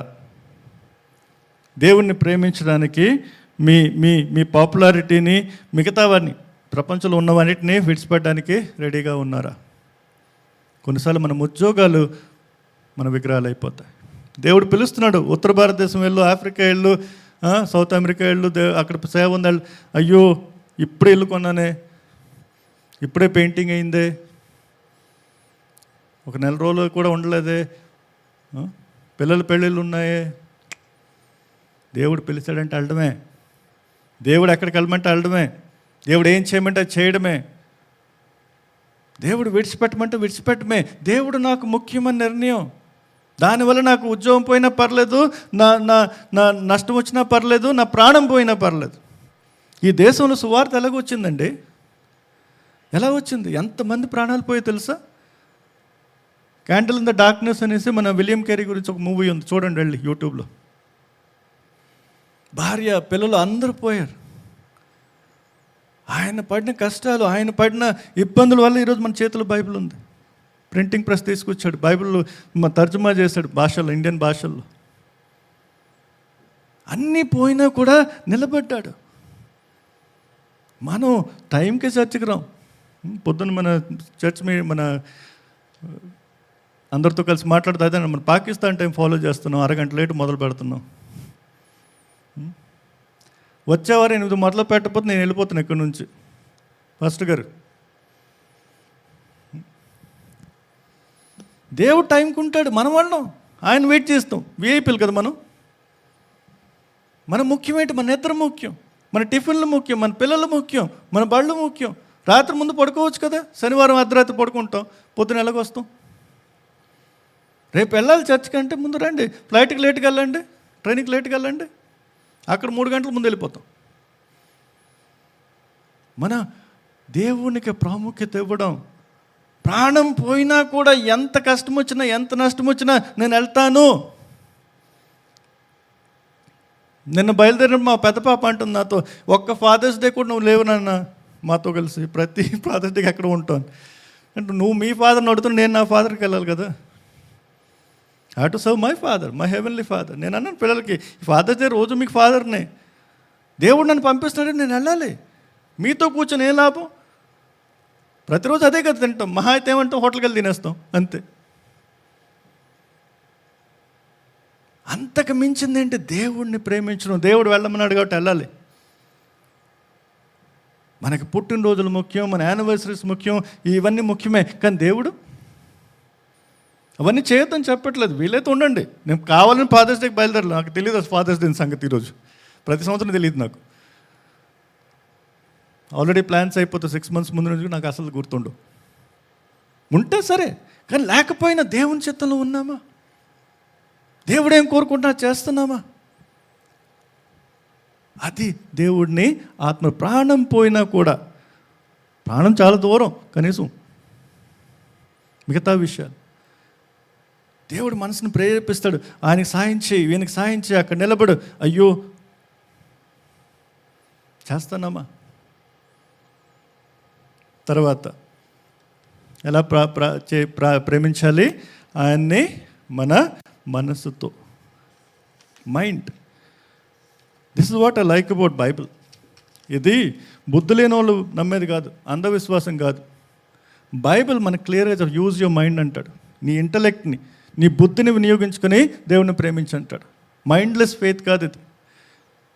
ఎవడో ఏది చెప్పాడని కాదు, ఆలోచించు, గమనించు, అర్థం చేసుకో. దేవుడు మనకి ఆ బుద్ధి ఇచ్చాడు, మనసు ఇచ్చాడు, మనకి అర్థం చేసుకునే మనసు కూడా ఇచ్చాడు దేవుడు. మనసుతో ప్రేమించడం అంటే అర్థం చేసుకొని ప్రేమించడం. దేవుడు ఎవడో అర్థం చేసుకోవడం. ప్రతి మాటలో ఎలాగ ఆలోచించాలంటే ఆలోచనతో కూడిన, దేవుని ఆలోచనతో కూడిన ఆలోచనలతో ప్రేమించడం, ఆలోచించి ప్రేమించడం. ఆలోచన లేని ప్రేమ కాదు. మైండ్లో ఏముంటాయి?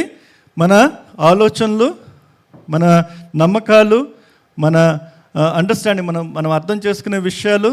తర్వాత ఒక భక్తి ఎలాగంటే, ఎలాంటి భక్తి అది? మైండ్తో ఉన్న భక్తి, మైండ్లెస్ భక్తి కాదు. ఎవడో చెప్పాడని కాదు, నాకు తెలుసు నేను ఎవరిని ప్రేమిస్తున్నాను, నాకు తెలుసు నేను ఎందుకు ప్రేమిస్తున్నాను, నాకు అర్థమైంది అందుకే ప్రేమిస్తున్నాను. అర్థరహితమైన ప్రేమ కాదు, అర్థంతో కూడిన ప్రేమ. అలాంటి భక్తి దేవుడు కోరుకుంటున్నాడు. దాని అర్థం ఏంటి? ఆయన సత్యాన్ని గురించి మనం ఆలోచిస్తున్నాము, ఆయన వాక్యాన్ని మనం పఠిస్తున్నాము, దాని గురించి మనం మననం చేస్తున్నాము. అబద్ధాలని మనం మన జీవితం నుంచి తోసేస్తున్నాం. ఒక మంచి ఉదాహరణ ఎవరంటే పౌలు ఉన్నాడు కదా బైబిల్లో. చాలా తెలివైన వ్యక్తి, చాలా చదువుకున్న వ్యక్తి. ఆ సమయంలో అలాంటి మేధావి, ఒక రకంగా చెప్పాలంటే అలాంటి వ్యక్తి, బాగా గొప్ప వ్యక్తి. యెరూషలేంలో ఆయన పేరు అందరూ తెలుసు. అలాంటి వ్యక్తి, మేధావి. ఆ వ్యక్తి ఏమంటున్నాడు? ఫిలిప్పీయులకు రాసిన పత్రికలో 3వ అధ్యాయంలో, ఫిలిప్పీయులకు రాసిన పత్రిక 3వ అధ్యాయం. ఇన్ఫ్యాక్ట్ 3వ అధ్యాయం మొత్తం చదివితే మనకు అర్థమైపోద్ది పౌలు గురించి. ఆయన ఎంత గొప్పోడో, ఎంత ఆయన బ్యాక్గ్రౌండ్ అంతా మనకి తెలుస్తుంది. మొత్తం మనం చదువు, కొన్ని విషయాలు చూద్దాం. 3వ అధ్యాయంలో 7 నుంచి 9 వరకు. Philippians chapter 3 versus 7 to 9. అయినను ఏవేవి నాకు లాభకరమై ఉండునో వాటిని క్రీస్తు నిమిత్తము నష్టముగా ఎంచుకుంటుని, నిశ్చయముగా నా ప్రభువైన యేసుక్రీస్తుని గురించిన అతి శ్రేష్టమైన జ్ఞానము నిమిత్తమై సమస్తమును నష్టముగా ఎంచుకున్నాను. క్రీస్తును సంపాదించుకొని ధర్మశాస్త్ర మూలమైన నా నీతిని గాక క్రీస్తునందలి విశ్వాసము వలన నీతి అనగా విశ్వాసమును బట్టి దేవుడు అనుగ్రహించి నీతి గలవాడినై ఆయన యందు ఆగుపడి నిమిత్తము ఏ విధము చేతనైనను, తర్వాత 11వ వచనంలో, ఏ విధము చేతన మృతులలో నుండి నాకు పునరుత్థానము కలగోలని ఆయన మరణ విషయంలో సమాన అనుభవం కలవాడినై ఆయన్ను ఆయన పునరుత్థాన బలమును ఎరుగు నిమిత్తమును ఆయన శ్రమల్లో పాలుపడు ఎట్టునో ఎరుగు నిమిత్తమును సమస్తమును నష్టపరుచుకొని వాటిని పెంటతో సమానముగా ఎంచుకొనిచున్నాను. ముందు 6వ వచనం వరకు చదివితే ఆయన ఎంత గొప్పడో చెప్పుకుంటాడు. నేను అది చదివాను, ఇది చదివాను, ఆయన దగ్గర చదివాను, ఇది చేసేసి చెప్తాడు. అవన్నిటిని ఏమంటున్నాడంట, ఈ సంసారంలో ఉన్న జ్ఞానం మొత్తం నాకేమైపోయింది? పెంటగా ఉంది. I really like Telugu Bible. పెంట నిజమైన వర్డ్ అది, యాక్చువల్గా గార్బేజ్ అంటే. దాని అర్థం ఏంటి? దేవుణ్ణి తెలుసుకోవడం నాకు చాలా ముఖ్యము, మిగతావన్నీ పెంట. అంటే నా మైండ్ ఎలాగుందంటే, ఇవన్నీ నాకు తెలిసినా కూడా ప్రపంచాన్ని మొత్తం గెలిచేసినంత జ్ఞానం నాకు ఉంది, కానీ అదంతా పెంట నాకు. దేవుడిని తెలుసుకున్నాను, దేవునిలో ఎదుగుతున్నాను, దేవుని పునరుత్థానం గురించి తెలుసుకోవాలనుకుంటున్నాను, దేవుని శ్రమల్లో, దేవుని పునరుత్థానంలో నేను పాల్గొనాలని కోరుకుంటున్నాను. అది దేవుని పట్ల ప్రేమ అంటే. మనసుతో కూడిన ప్రేమ అంటే నా జ్ఞానం కాదు, నేను ఎంత లాజిక్గా మాట్లాడతాను, ఎంత పెద్ద పెద్ద మాటలు చెప్తాను, అది కాదు. చాలాసార్లు నాకు చాలామంది డిబేట్లు పిలుస్తుంటారు. అంటే నేను అంత జ్ఞానవంతుడు కాదండి, మీరే గొప్పోళ్ళండి. ఎందుకంటే నా జ్ఞానం అంతా బైబిల్లో మాట్లాడుకుందామండి, మిగతా విషయాలు నాకు తెలియదని మీరే జ్ఞానవంతుడు, మీ జ్ఞానం మీ దగ్గర ఉంచుకోండి. ఇది జ్ఞానం అంటే దేవుని జ్ఞానం. మిగతా జ్ఞానాలన్నీ పోతాయి. రీసెర్చ్ ఎలాగంటది? చిన్నప్పటి నుంచి ఏం చదివాము? గీ తింటే ఒళ్ళు వచ్చేస్తుంది అనేసి. ఇప్పుడు 4-5 సంవత్సరాలు గీ తినమంటున్నారు మళ్ళీ. ఈ రీసెర్చ్ అంతే. గుడ్డు ఈరోజు తినమంటారు, రేపు తినొద్దు అంటారు కదా. డాక్టర్ గారు కూర్చున్నారు. మన జ్ఞానం అంతే. మనుషుల జ్ఞానము ఈరోజు ఒకటి రేపు ఒకటి, దేవుని జ్ఞానము ఎల్లకాలం ఒకేలా ఉంటుంది. జ్ఞానముతో మనసుతో ప్రేమించడం అంటే దేవుడు ఎవరో తెలుసుకొని ప్రేమించడం. ఏదో పాస్టర్ గారు చెప్పాడని కాదు, ఓ మంచి మెసేజ్ ఇచ్చారండి దేవుని ప్రేమించేస్తాను, అలా కుదరదండి. మీ జ్ఞానం మీరు వినియోగించాలి. మీ జ్ఞానం దేవునిలో ఉండాలి, దేవుని జ్ఞానం మీలో ఉండాలి. మనసుతో ప్రేమించడం అంటే దేవుడు ఎవరో మీకు అవగాహన ఉండాలి. నేను చెప్పానని కాదు. పాస్టర్ గారు యేసుప్రభుని మీరు కాదు ఆరాధించేది, మీ యేసుప్రభుని మీరు ఆరాధించాలి. ఎవరో పెద్ద దేవుడు అని ఎవరో పెద్ద దేవుడు సేవకుడు చెప్పారు, వాళ్ళ దేవుడిని కాదు, మీ దేవుడిని మీరు మనసుతో ఆరాధించడం అంటే, మనసుతో ప్రేమించడం మీకు తెలుసు. మీరు ప్రేమించే దేవుడు మీకు తెలుసండి. మాలాంటి వాళ్ళు చెప్తారు, మిమ్మల్ని ఎదగడానికి సాయం చేస్తారు, కానీ మీకు దేవుడు ఇచ్చాడు బుద్ధి, మీరు దాన్ని వినియోగించుకోవాలి. మీరు దేవుడిని ప్రేమించాలంటే నేను నమ్మిన దేవుడిని మీరు ప్రేమించడుగా, మీరు నమ్మిన దేవుడిని. ఆ నమ్మకం మీకు ఎందుకు ఉంది? మీకు ఆ వ్యక్తిగత అనుభవం ఉంది కాబట్టి. మీ మనసుతో మీరు తెలుసుకున్నారు యేసుప్రభు ఎవరో అనేసి. అందుకే ప్రతి విశ్వాసికి ఆ ప్రేమ కావాలి. దేవుణ్ణి నమ్మిన ప్రతి వ్యక్తి తన బుద్ధిని వినియోగించుకోవాలి. ఎవడో చెప్పిన కథలు కాదు.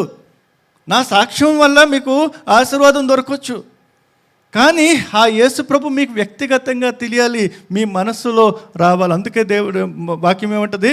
మనసు మారాలంటాడు, మారు మనసు పొందాలంటాడు. నేను నమ్మిన దేవుడిని మీరు నమ్మితే కుదరదు. నేను నమ్మిన దేవుడిని మీ దేవుడిగా మీరు నమ్మాలి. That's called loving with mind, application of mind. గొర్రెల్లా కాదు వెళ్ళిపోవడం, గుంపులో గోవింద. నేను నా కాపరిని వింటున్నాను. గొర్రెల్లో మందలో ఉన్నాను, కానీ ఎవరి మాట వింటున్నాను? అందరం మందలో ఉన్నాం, కానీ ఎవరి మాట వింటున్నాం? కాపరి మాట వింటున్నావా, ఇంకో గొర్రె మాట వింటున్నావా? గొర్రె మాట విన్నామంటే అది గొయ్యిలో పెడితే మనం పడతాం, కానీ కాపరి మాట విన్నామంటే కాపరితో కలిసి ఉంటాం. అందుకే అప్లికేషన్ ఆఫ్ మైండ్, మన మనస్సుని మనం యూస్ చేయాలి. దేవుడు మనకి ఇచ్చాడు. అందుకే ప్రశ్నలు అడుగుతున్నారు. యేసుప్రభు ప్రశ్నలు అడిగారు, ఆయన సమాధానం కూడా చెప్పాడు. ఇప్పుడు అడిగాడు కదా ప్రశ్న, బోధకుడు వచ్చి దాని గురించి మనం మాట్లాడుతున్నాం. అడగండి, దేవుడిని అడగండి, అర్థం కాబట్టి అడగండి. దేవుడు చెప్తాడు మనకి. దేవుడు ఎలాంటి విషయాల్ని బయలుపరచడానికి కంగారు పడ్డు, ఆయన సమయంలో చెప్తాడు, కానీ చెప్తాడు. ఏదైనా అర్థం కాకపోతే అడగండి, దేవుడు దీని అర్థం ఏంటి? దేవుడు మనతో మాట్లాడతాడు. మనుషుల వెంట, మనుషుల జ్ఞానం వెంట కాదు, దేవుణ్ణి మనం కోరుకోవాలి. అందుకే పౌల్ గురించి మనం మాట్లాడినప్పుడు చాలా విషయాలు ఏమంటాడు? అన్నిటినీ నేను పెంటగా చూస్తున్నాను. అందుకే రోమీయులకు రాసిన పత్రికలో 12:2 ఏమంటాడు? మనస్సు నేను చేయాలి, ఏం కావాలి? మనసు ఏం కావాలి? మారాలి, నూతన పడాలి, నీడ్స్ టు బి రెన్యూడ్. మనకి కొన్ని ప్రశ్నలు. మీ ఆలోచనల్ని ఎవరు ప్రభావితం చేస్తున్నారు? మీ ఆలోచనలన్నీ ఎక్కడ ఉన్నాయి? మీ డెసిషన్ మేకింగ్లో ఏది యూస్ చేస్తున్నారు? ప్రపంచ పరంగా చూస్తున్నారా, దేవుడి పరంగా చూస్తున్నారా? దేవుళ్ళలో ఉన్న జ్ఞానాన్ని బట్టి నిర్ణయాలు తీసుకుంటున్నారా, లేదా ప్రపంచం అలా చేస్తున్నది, అందరూ చేస్తున్నారు మనం కూడా చేస్తున్నామండి? Use your mind. చాలా ముఖ్యమైనది క్రైస్తవులకి. మీ వాక్యం చదవడంలో కానీ, దేవుని వాక్యంలో ఎదగడంలో కానీ మీకు ఇంట్రెస్ట్ ఉందా? ఎంతమంది మొత్తం బైబిల్ చదివారు? 66 పుస్తకాలు. Very good. అందరూ చదవండి. చిన్న పుస్తకం అండి, పెద్ద పుస్తకం కాదు ఇది, ఇంతే. ప్రతిరోజు గంట సేపు కూర్చోండి, వాక్యం చదవండి. కొన్ని విషయాలు అర్థమవుతాయి, కొన్ని విషయాలు అర్థం కావు, పర్లేదు. అర్థమైన విషయాలు పాటించడం మొదలు పెట్టండి, కానీ చదవాలి. లేనిపోని పుస్తకాలు, లేనిపోని విషయాలు చూస్తుంటాం. స్క్రీన్లో ఎంత టైం పెడుతుంటాం. 2-3 గంటలు 6 గంటలు క్రికెట్ మ్యాచ్లు అన్నీ చూసుకుంటాం, ఎలాంటి ఇబ్బందులు రాదు. బైబిల్ తీయగానే ఏమవుద్ది, నిద్ర వచ్చేస్తుంది. చాలాసార్లు అన్నాను ఈ మాట, ప్రపంచంలో మోస్ట్ ఎఫెక్టివ్ స్లీపింగ్ పిల్ నిద్ర మాత్ర బైబిల్, ప్రత్యేకంగా పాత నిబంధన.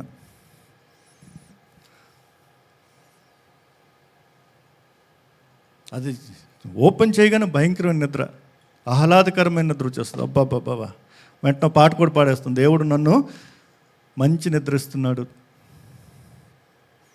కష్టాలన్నీ మర్చిపోయేలా నిద్ర ఇచ్చేస్తున్నాడు. వాక్యం చదవగానే,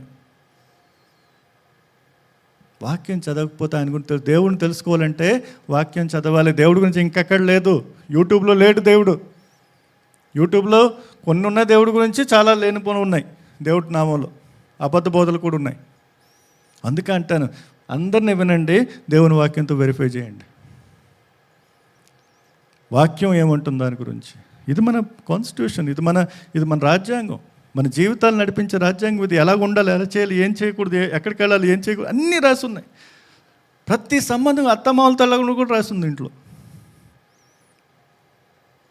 అలాంటి వాక్యం మనకి ఇచ్చాడు దేవుడు.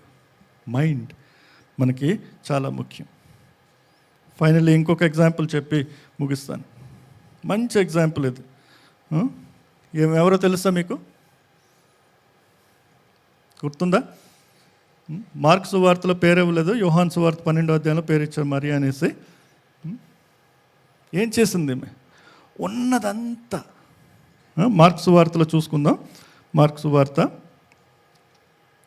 14వ అధ్యాయం 3-9 వచనం. మార్క్ సువార్త 14వ అధ్యాయం 3-9.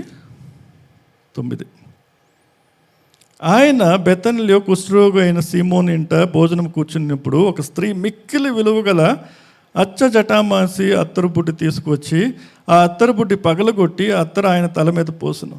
అయితే కొందరు కోపపడి, ఈ అత్తరు ఇలాగ నష్టపరిచినలా, ఈ అత్తరు 300 దీనారుల కంటే ఎక్కువ వెలకమ్మి బీదలకి వచ్చినని చెప్పి ఆమెను గురించి సణుక్కుండ్రి.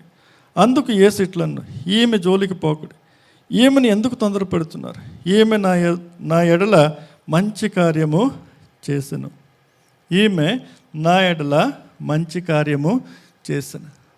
ఇక్కడ ఏం చేసింది స్త్రీ? ఉన్నదంతా చాలా ఎక్స్పెన్సివ్, చాలా కాస్ట్లీ, దాన్ని వచ్చి యేసు ప్రభువు మీద వేసేసింది.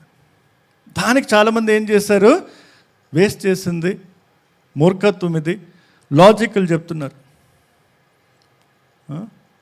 మన హ్యూమన్ మైండ్ ఎలా ఉంటుందంటే లాజిక్లు ఎక్కువ మాట్లాడుతుంది.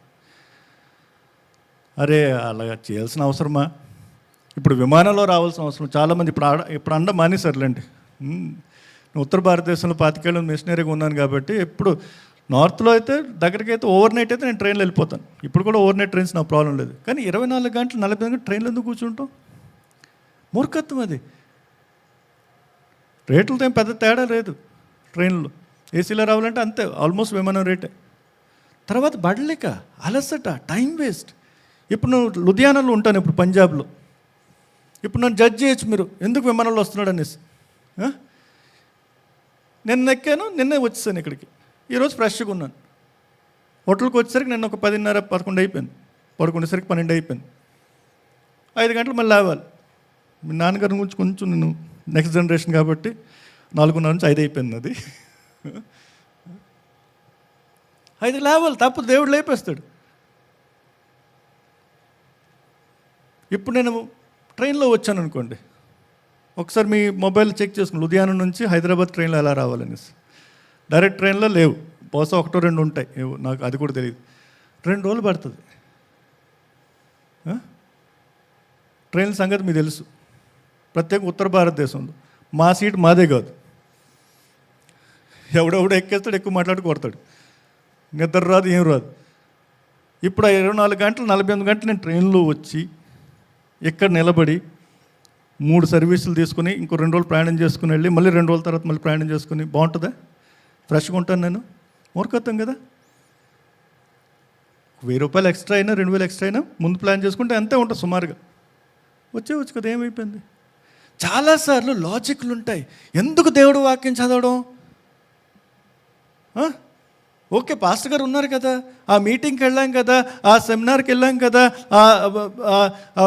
యూనో అక్కడ మిషన్కి డబ్బులు ఇచ్చాం కదా, వాక్యం ఉంది చదవడం లాజిక్. మీరు చదవకపోతే మీకు తెలియదు. ఎందుకు టైంకి వెళ్ళడం? ఆ వర్షిప్ టీం ఎలాగో లేటు మొదలు పెడుతుంది కదా. కొన్నిసార్లు కొంతమంది ప్రత్యేకంగా అడుగుతారు, ఎవరు ప్రచారం చేస్తున్నారు అంటారు. క్యాప్స్టోన్ ముందే వేసేస్తున్నారు ఎవరు వస్తున్నారు అనేసి. దాన్ని చూసుకుని వాళ్ళలో వద్దనుకుంటే కొంతమంది డిసైడ్ చేసుకుంటారు, ఓ ఆయన వచ్చాడా బాబోయ్ గంట సేపు మాట్లాడతాడు, ఈరోజు వెళ్ళొద్దు అనుకుంటారు కొంతమంది ఆయన వస్తాడంటే వెళ్తామంటారు. మనుషులను చూసి వెళ్ళడం కాదు, దేవుడి కోసం మీరు వస్తున్నారు. నేను మాట్లాడితే రాకండి, దేవుడు మాట్లాడతారండి. ఎవడు మాట్లాడుతున్నాడు కాదు, ఎవరు చేస్తారు, మీరేం చేస్తున్నారు? ఈమెం చేసింది, లాజిక్ ఏం వినియోగించలే. నాకు యేసు ఎవడో తెలిసిపోయాడు, ఈయన ఎవరో నాకు తెలుసు, ఈయన ఎలాగ ఆరాధించాలో నాకు తెలుసు, నాకు నా జీవితం తెలుసు, ఈయన ముందు నేను ఎలాగ వస్తాను. ప్రజలు లాజిక్లు ఇస్తారు, దేవుణ్ణి ప్రేమించే వాళ్ళు లాజిక్ని విడిచిపెట్టి దేవునితో తన సంబంధాన్ని చూపించుకుంటారు. దేవునితో ప్రేమ అంటే ప్రపంచంతో పని లేదండి. అదొక నిజం చెప్పాలంటే ఒక పిచ్చేది. మా అమ్మ నాకు అంటది, నీకు పిచ్చి పుట్టిందిరా అంటది. తను దేవుని నమ్ముకోలేదు ఇంతవరకు. 25 సంవత్సరాల క్రితం నేను దేవుని నమ్ముకున్నాను, ఇంతవరకు తను నమ్ముకోలేదు. నీకు పిచ్చేరా? ఒకసారి అయితే మరీ పెద్ద డైలాగ్ వేసింది. బాంబేలో ఒకసారి కలిసినప్పుడు, ఏం చేస్తున్నారో ఇప్పుడు రేపు అంది. అమ్మ నేను వాక్యం చెప్తున్నాను, బైబిల్లో టీచింగ్ చేస్తున్నాను చెప్పా. డాక్టర్ చేశాం కదా విడిచిపెట్టావా? అయిపోయిందమ్మ, 10 ఏళ్ళు పని చేశాను, అయిపోయింది. ఇప్పుడేమని తెలుసా, నీకు సగం పిచ్చి అనుకున్నారు, నీకు పూర్తిగా పిచ్చిరా. తర్వాత అంటుంది హిందీలో, బనాబీతో బేఢంగి క్రిస్టియన్ అంటే క్రిస్టియన్ అయిపోయి కూడా అది కూడా సరైన క్రిస్టియన్ కాలేదంట. ఏంటమ్మా బేఢంగి క్రిస్టియన్ అంటే? సరైన క్రిస్టియన్ ఎవరు అంటే ఏమంటుంది తెలుసా, క్రిస్టియన్ అయితే కనీసం అమెరికా వెళ్ళిపోతారు, నా డబ్బులు సంపాదించుకుంటారు. నువ్వేంటి సంచి చేసుకుని అటు ఇటు తిరుగుతున్నావు, ఇల్లు లేదు, బండి లేదు, ఏం లేదు నీ దగ్గర, పిచ్చా నీకు? ఇప్పుడు కూడా అదే మాట అంటుంది అమ్మ, ఏంట్రా నీకు? కానీ ఒక్క మాట నేను అంటాను మా అమ్మతో, పిచ్చే కానీ మా అమ్మ నాకేమైనా సంతోషం తక్కువ కనబడుతుందా నా జీవితంలో? అలిసిపోయినట్టు కనబడుతున్నానా? నా పిల్లలకి ఏమైనా తక్కువైందా? నా భార్యకి ఏమైనా తక్కువైందా? సంతోషంగా ఉన్నాను కదా. అదేరా అర్థం కావట్లేదు అంటుంది మళ్ళీ.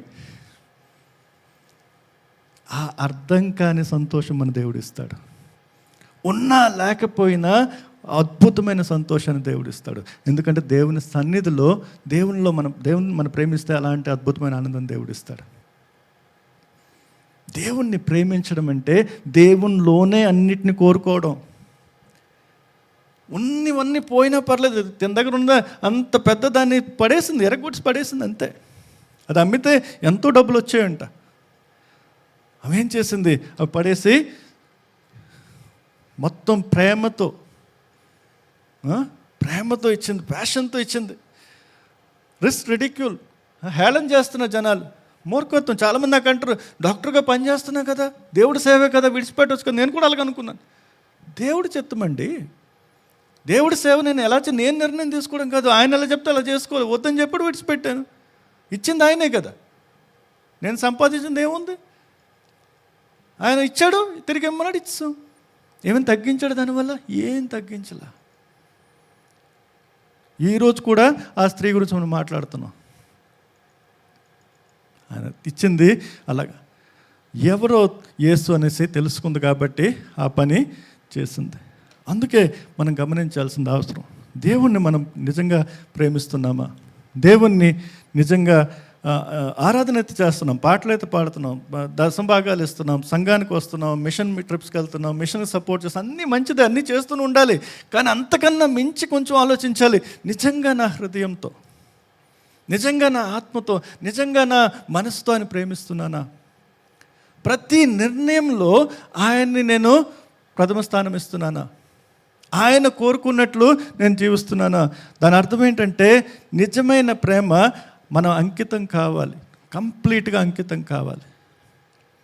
మీరు చెప్పారు కాబట్టి చేస్తాను, మీరు వద్దన్నారు కాబట్టి నేను చేయను. అది దేవునితో ప్రేమ అంటే. దానివల్ల మనకు సంబంధాలు పోయినా, రిలేషన్షిప్స్ పోయినా, ఉద్యోగాలు పోయినా, ఫెయిల్ అయిపోయినా, ఎగ్జామ్లో కాపీ కొట్టకూడదు. మనం అందరూ కాపీ చేసినా మనం కాపీ కొట్టకూడదు. అబద్ధాలు ఆడకూడదు, దేవుడు చెప్పాడు కాబట్టి. దానివల్ల నష్టం వచ్చినా రానివ్వండి. మా ఇద్దరు పాపలు దేవుని మహిమ కలుగును గాక, వాళ్ళ జీవితాల్లో కాలేజీలో భయంకరంగా కాపీలు కొడతారు, వీళ్ళు కాపీ కొట్టరు. పెద్ద పాప 2-3 సార్లు కష్టాలు వచ్చాయి, దానివల్ల పాస్ అవ్వలేదు టెస్ట్లో, అయినా ఫెయిల్ అవ్వడం మంచిదంత. తన ఒక్కటే మాట, నాన్న అక్కడ కాపీ కూడా సాయంత్రం ఎలా ప్రార్థన చేస్తాను, నాకు భయం వేసిందన్న. అదే దేవునికి తనకు నా వల్ల కాదు, అది తన నిర్ణయం, దేవునితో నిర్ణయం. కాపీ చేస్తే మాకేం తెలుస్తుంది, కానీ దేవుడు తెలుసు కదా. చిన్న చిన్న విషయాల్లో, పెద్ద నిర్ణయాల్లో ఆయనకు ప్రథమ స్థానం ఇవ్వడం. దేవుణ్ణి ప్రేమించి ముఖ్యమైన ఆజ్ఞ, మొదటి ఆజ్ఞ ఇదే అంటాడు దేవుడు.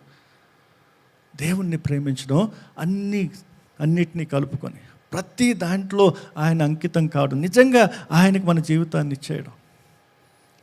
మనం పార్ట్ టైం క్రిస్టియన్స్గా ఉండకూడదండి, 24/7 ఫుల్ టైం క్రిస్టియన్స్గా ఉండాలి. 24 గంటలు ఆయన వెంబడించేవాళ్ళు, 24 గంటలు ఆయన కోరుకున్నట్లు జీవించేవాళ్ళు, 24 గంటలు ఆయన ఎలా నడమనడాలని నడిచేవాళ్ళు కావాలి మనం. అలాంటి జరిగితే సంఘాలు ఎలా ఉండొచ్చు మీరు ఆలోచించండి. ఆయన పార్షియల్ లవ్ అడగలేదు, ఫుల్ లవ్ అడిగాడు. You can't sing to God and dance with devil అంటారు ఇంగ్లీష్లో. దేవుడి గురించి పాటలు పాడి దెయ్యంతో నాట్యం చేయకూడదు నువ్వు. మనం ఎలా ఉంటున్నాం? How are we? May the Lord help us. దేవుడు మనల్ని మళ్ళీ మాట్లాడాలి. కొన్ని ప్రశ్నలు అడిగి ముగిస్తాను. I'm a loving God with my whole heart.